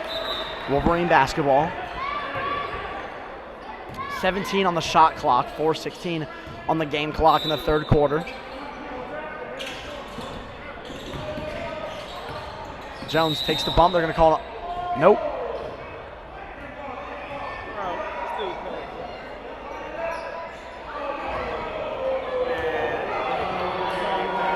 They call a foul on Burks. He's looking around like, I don't know what I did. And I think that's everyone. Double team happening. Jones in the double. Goes to Fox. Fox beautifully picked away, and Jones has it. A little bit of chaos, and that's what Union Grove needs. Pull-up jumper. Won't go. Rebound. Goes up, blocked. What a block by Morgan. Back out to Fox. Fox gets fouled. And between 29 seconds, we have had 3 foul calls. And now Fox, who was injured, we had a little bit of break and play because that he'll go to the line to shoot 2 to try to trim this deficit from 20. This is short on the front rim. That'll be Smoke. Comes in for Burks.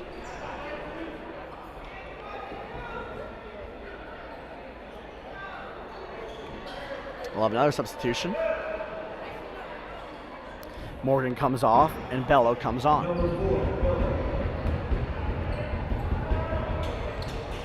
Second free throw rattles out, grabbing the rebound, going up again. That one rattles out, and the rim cannot go the way of the Wolverines. Harris off the mark on the offensive rebound. Long jumper. That one doesn't go in. Smoke offensive rebound. Tries to throw it off the leg of Hicks. He does so successfully. With 20 seconds left on the shot clock, the Panthers will have an inbound play on the baseline. This one goes all the way back up top, near the 10-second line. Good spin move right there by Ushery. Cuts to the 10, misses. Up again by Smoke. That one won't go, and we have a foul call. This one will go against number 4. That'll go against Bello.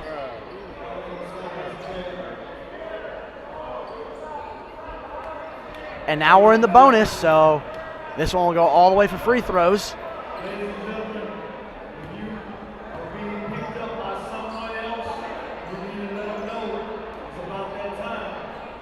All your rides, young folks, all your rides. Now they're announcing that if you're getting picked up by someone, it's about that time to tell them, but by the time they arrive, it'll probably be the start of the fourth quarter with the whistle. So you might have to hold them back for another 10 minutes, 15 minutes, 20 minutes. But we thank you guys for tuning in with us and staying with us for this game between the Panthers and the Wolverines. 3:20 left in the third quarter. Glanton drives. Glanton goes. He gets picked. Jones pushes the pace. He has a burst of speed. He lays up with the right hand and off. And that will be a jump ball.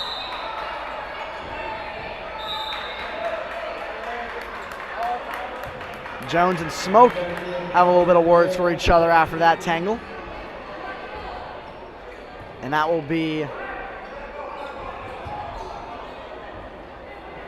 Union Grove basketball. Sometimes the possession arrow is a little funky at the scorer's table, so we have to wait for the referee's decision. My memory is not so great, so that's why I just wait for the referees to make the call. Smokes loses the basketball. This one goes to Smoke. Smoke drives on Smokes, and Smoke will get the foul call on Smokes. Smoke to the line for 2.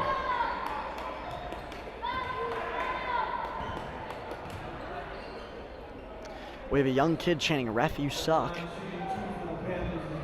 Teach them young, they say. We have him making some noise. You can hear on my headset. Misses the first one to Smoke.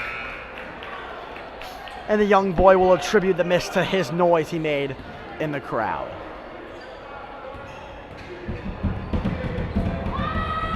Second free throw up for Smoke is good to go.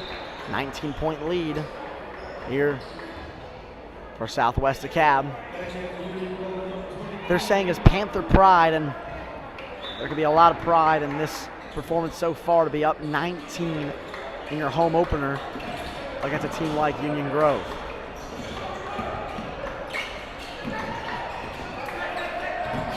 This one tipped, stays alive. Floater is up, no good. Hauled in by Ushery. He tries to push the pace here to Weeks. Up for Ushery, throws it down on the alley-oop.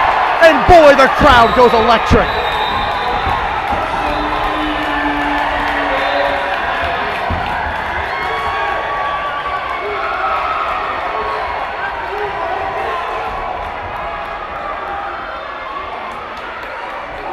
My goodness, Jackson Ushery throws it down. That might be his first dunk ever with how that reaction went. That was awesome. And the Panthers had the largest lead of the night, 21 points.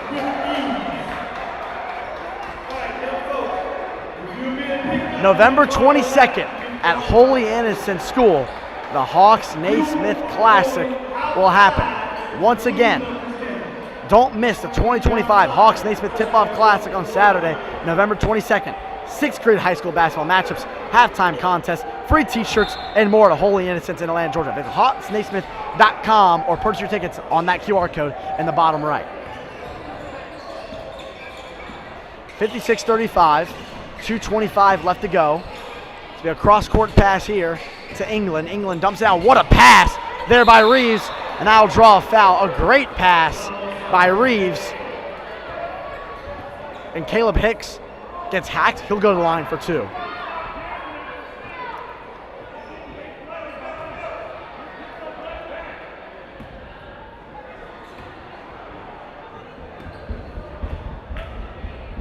First free throws up and good for Caleb Hicks.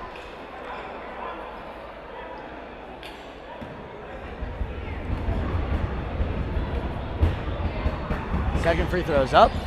This one's off the mark. Bello grabs the rebound.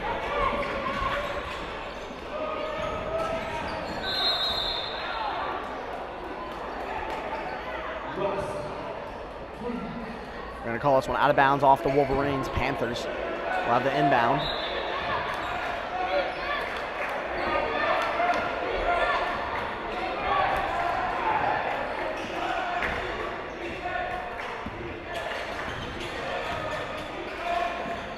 Ushery kicks it on the charity stripe. That one, we have a 3-second violation. And that will be Union Grove basketball.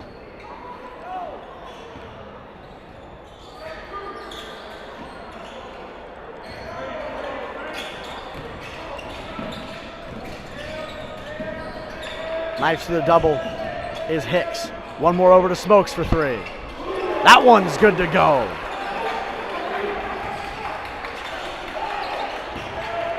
Smoke, bounce pass over. One more, skip the Bello. Good one-handed grab to keep this one alive. He knifes to the 10. He gets blocked. That one slapped out of the hands, and that will be Union Grove basketball.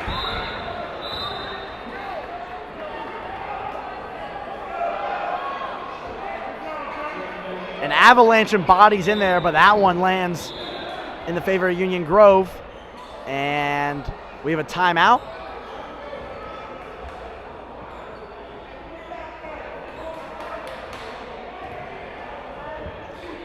Referee was by Ira Hughley, the head coach of Union Grove. The Wolverines will now elect timeout, and I'll reset 1:15 on the game clock.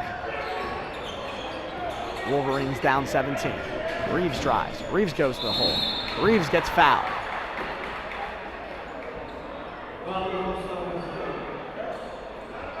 Only at 12 on the hack of Reeves, and Reeves will go to the line shooting two.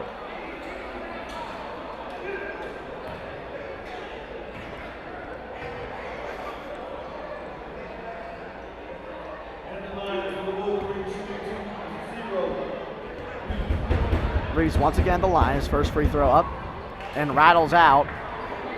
Feels like the rim has been very, very unlucky for the Wolverines. Second free throw up, and this one rattles home and in, so a little bit more of the shooter's touch for Reeves.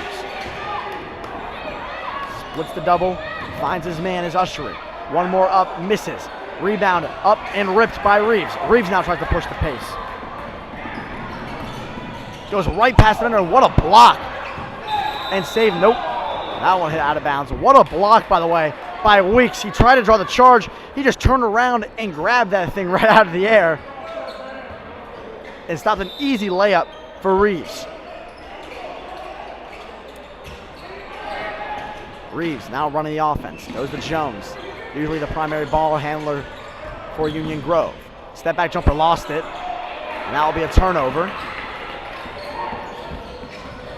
Randall Hanks, 33 seconds left.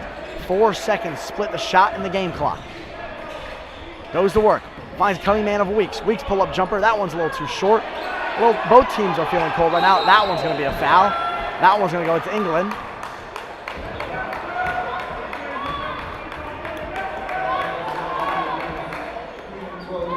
And the sophomore Johnny Graham will go to line shooting 2. 21 seconds now. So either offensive or defensive rebound, shot clock will be off. As Graham tries to extend the lead from 16 at the charity stripe. Called free throws for a reason. He knocks home the first. And the little kid in the crowd who was rambunctious the last time is doing it again here. Second free throw is up for Graham. It is good. 18-point lead. Good passion for Union Grove from a young fan. And we have a stoppage in play. Something happened. I don't know. And Reeves will inbound the basketball. And I feel like that puts Union Grove at a disadvantage. They don't let that go to them. Reeves knifes through 2. Up and out. England goes up and he's fouled and just misses the and one. And still a lot of fire on that bench. And that foul will be attributed to number 1, Jackson Ushery.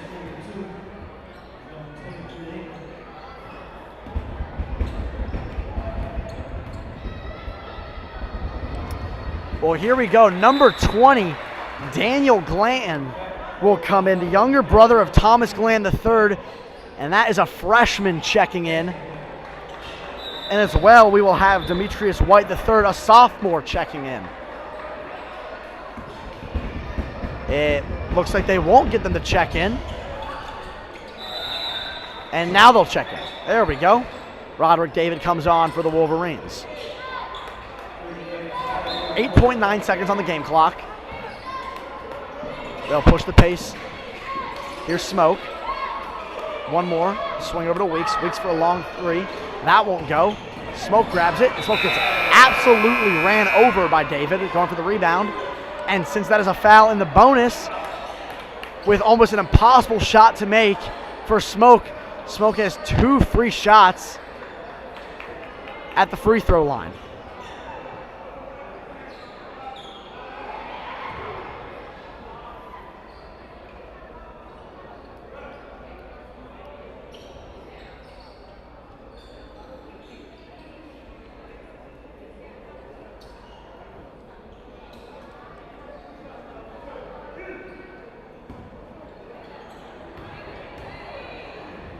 With 0.3 seconds left on the clock, Smoke will make the first free throw to extend it to a 59-42 lead.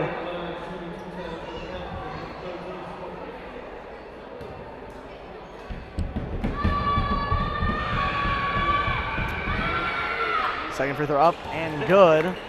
18-point lead, and that will be the end of the third quarter.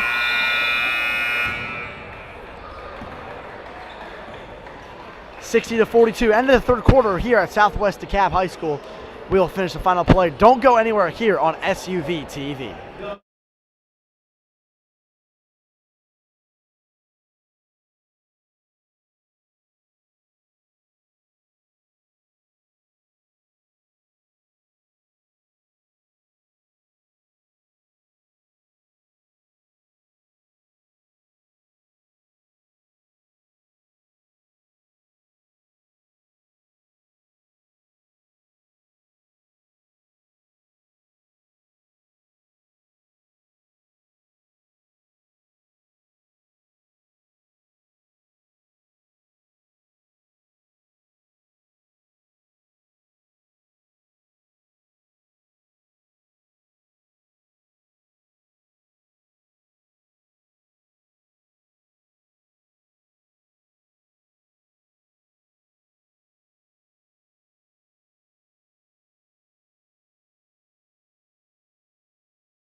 Live action here in the fourth quarter at Southwest DeKalb High School. I'm Brooks Thompson. Thank you so much for joining us for our final quarter of action, not only between Union Grove and SWD, but in the SWD Showdown here on November 8th, Saturday, 10:13 local time. Thank you so much for joining us.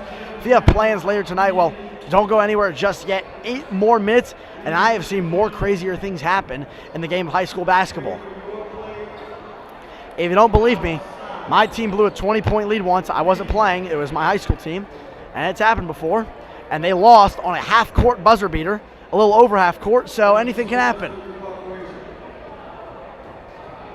You might think there's 8 minutes. You might think it's an 18-point game, so this will be quick. Then you got to understand who's wearing the zebras tonight. The referees have had a hot whistle all game. They're blowing the whistle like they're too short on the track.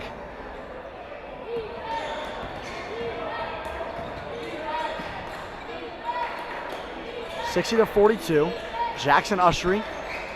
Here's Morgan, dips it down low to Burks. Burks works through 2, gets through, gets the rebound, gets hit hard, doesn't get the foul call. And Jones will have to try to start pushing it up if Union Grove wants to have a chance. Reeves long-range triple. That one's off the mark. Goes to Delamili, throws it down. Referee gets out the way. The freshman Glenn for 3. That one goes home. The freshman's first points in high school basketball, a 3-pointer on the left wing, and that could be a first of many points for the young brother, Daniel Glanton. Jones slips, he walks. Check the shoes. Looks like Reeves got hacked, and he'll have to step off. Someone else will sub on for him. Coming in will be Kayan Harris, the senior.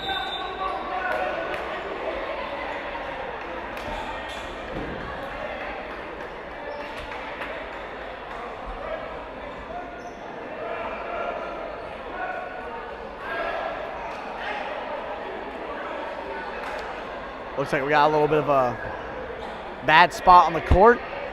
So we'll get that all wiped and clean. Like I said, that was probably the fastest 52 seconds we have had here in terms of regulation basketball. That was all 52 seconds went off the clock without a stoppage.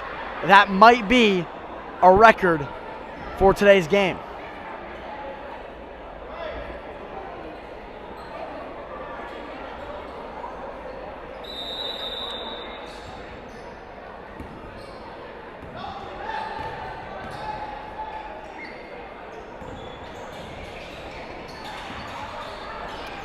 Dribble handoff, Burks goes to Glanton. Glanton with his younger brother on the court as well. He kicks this one out for 3 for Jackson Ushery.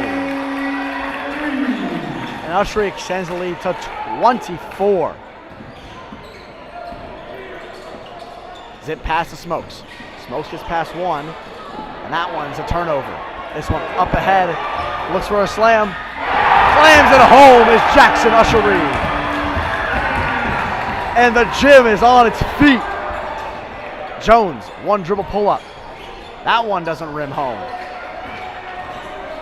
Cross-court pass here for Glam. Glam, cross the court as well for Ushery. Ushery lays it home for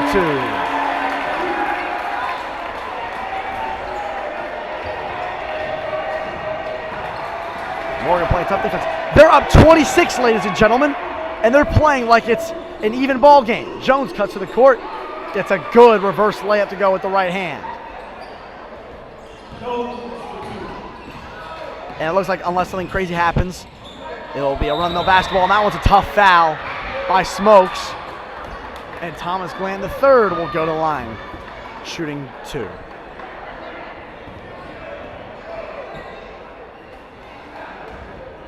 Well, we talked about the schedules of each team. We talked about the Hoop Fest in Orlando. Union Grove will go to. They'll most likely, barring any miracles on the hardwood, they'll go to that game. Right now, 0-1 region play, still have north of Coney. After that, they start region play. Woodland, Locust Grove, Stockbridge, Eagles Landing, and McDonough. All home games, 5 straight from December 2nd to December 13th. And I mean, that's a tie-up. Listen to this for Union Grove. once they cross January, they play 1, 2, 3, 4, 5, 6, 7 straight away games from January 6th to January 23rd. 6 road games in 17 days. After such a home stretch in December, they will do the gauntlet in January in 2026. Shot is off, a tough landing for Caleb Hicks.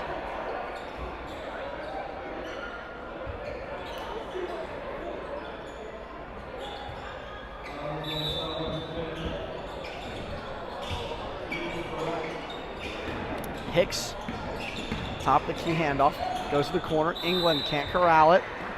That'll be out of bounds, Panther basketball. Glenn is calling plays, up 26.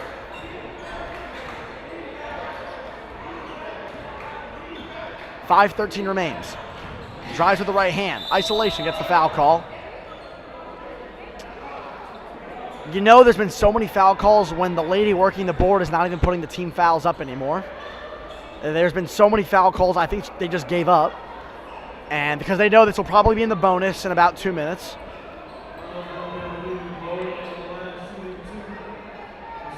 And Thomas Glenn III, one of the leaders this game, I have to admit myself, for Southwest DeKalb, will make his trip to the Cherry Stripe, missing the first.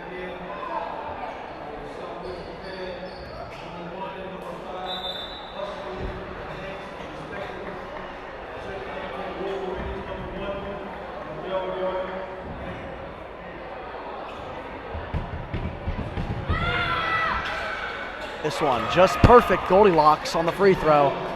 Up 27 now.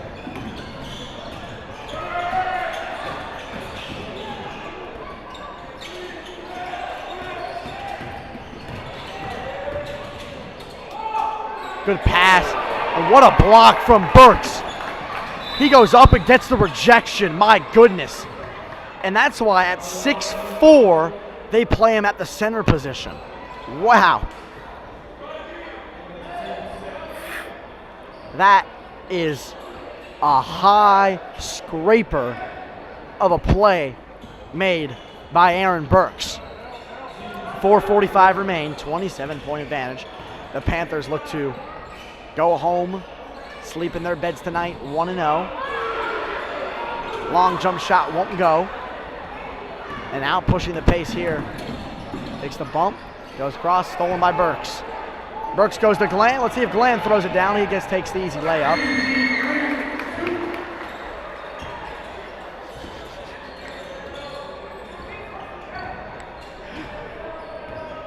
Glenn adds on to the 29-point lead. We have some passionate fans over to the left who scream for Glenn.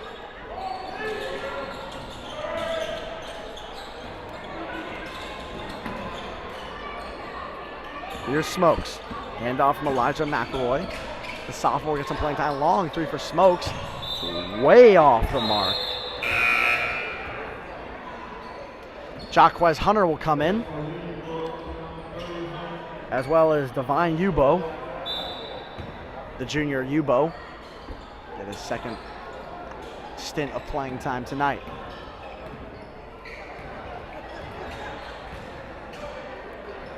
Long three won't go off the front of the rim. Hunter works one-on-one up the court against Hanks. Swing pass, that one's stolen. This one's thrown down, and that will be the exclamation point for the Panthers. Jackson Ushery with the one-hand tomahawk jam.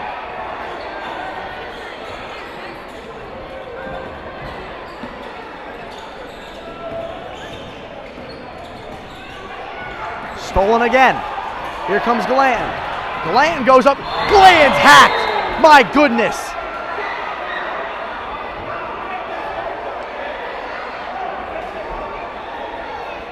Hard foul on Glenn. Udo goes up and will get the foul call.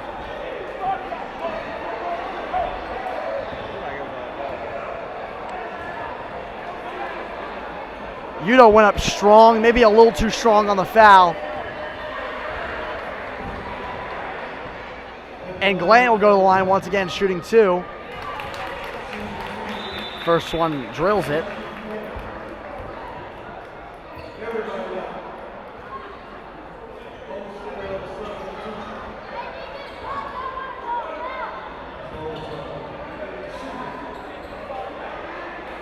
Ushery gets subbed off.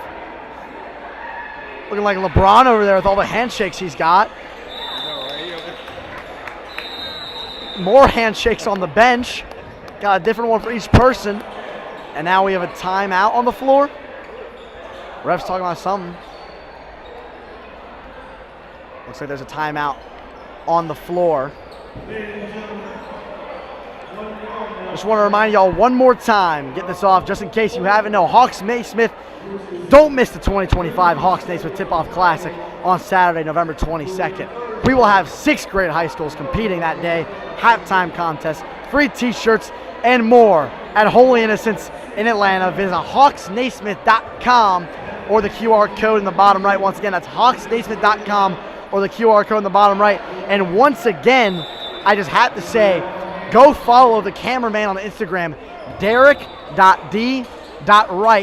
Go follow him on Instagram. He's been doing all the work tonight, doing your camera work from 11 a.m. Got here at 9:30 in the morning, and he'll be cleaning up about midnight time.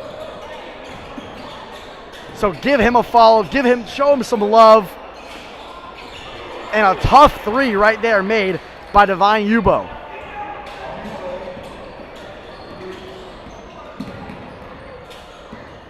Ubo played some old 80s, 90s basketball on that throwdown. He said, we're not allowing that stuff to happen.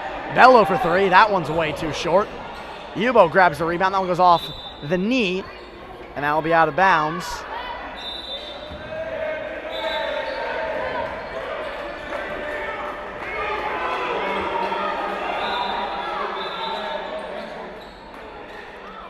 They were trying to get Bello off the court. He couldn't hear.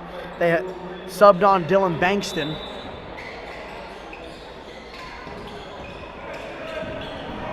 Go to Hunter. Hunter has a split through 3. He does. Goes past Graham. Tough layup from Hunter. What a play from Jaquez Hunter here in the late stages of this game. That one's going to go on the highlight reel.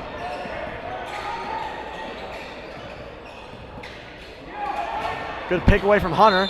Referee a little bit in the way. And has to dodge his way like the fastest he can without getting in the way of the play. 2:05 left in the game, 77-49. Thank you so much for tuning in here. 28-point lead. I'm Brooks Thomason. I want to thank you for tuning into SWD TV tonight. With 1:55 left to play, the Panthers look to wrap up a successful first home game at Southwest DeKalb. Calling for the Bulls, Udo, top of the key. Bangs home the trifecta.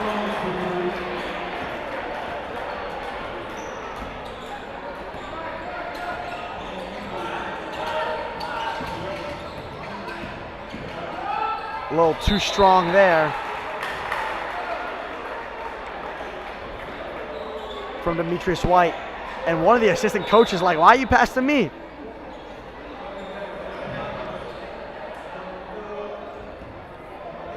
Coming in is Jordan Smoke.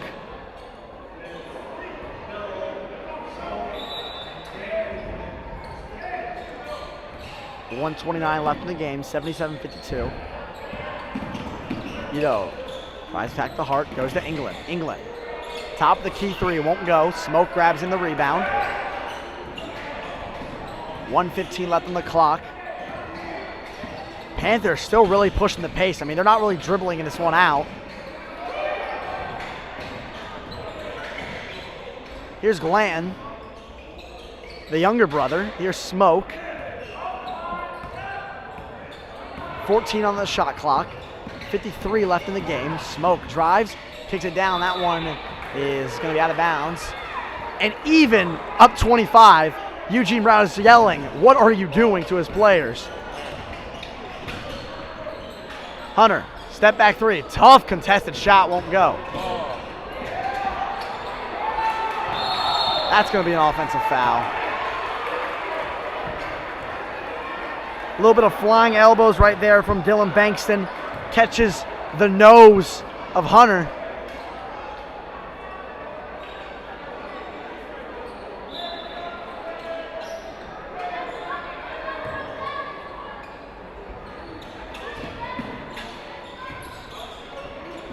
Here's Hunter. Working against double team right here. Splits through, splits three. Top of the charity stripe jumper won't go. Rebound England. England gets caught up. He gets the foul call. Stop the clock, 26.6. Don't go anywhere just yet, ladies and gentlemen. The game is not over. You don't know what the final score could be or the result. Hunter slings it cross court. Three for England. You bet. England knocks home the three. 77-55. And Smoke can dribble this one out if he wants to. Ooh. Gets a little ankle breaker with 10 seconds left to go. And that'll do it. 77-55, your final score. Southwest DeKalb opens up their home stint and their own classic with a classic victory, a beatdown of the Union Grove Wolverines. 77-55, your final score. Thank you so much for joining us here on the SWD Classic Showdown here on the SUV TV. I'm Brooks Thomason. Once again, thank you so much.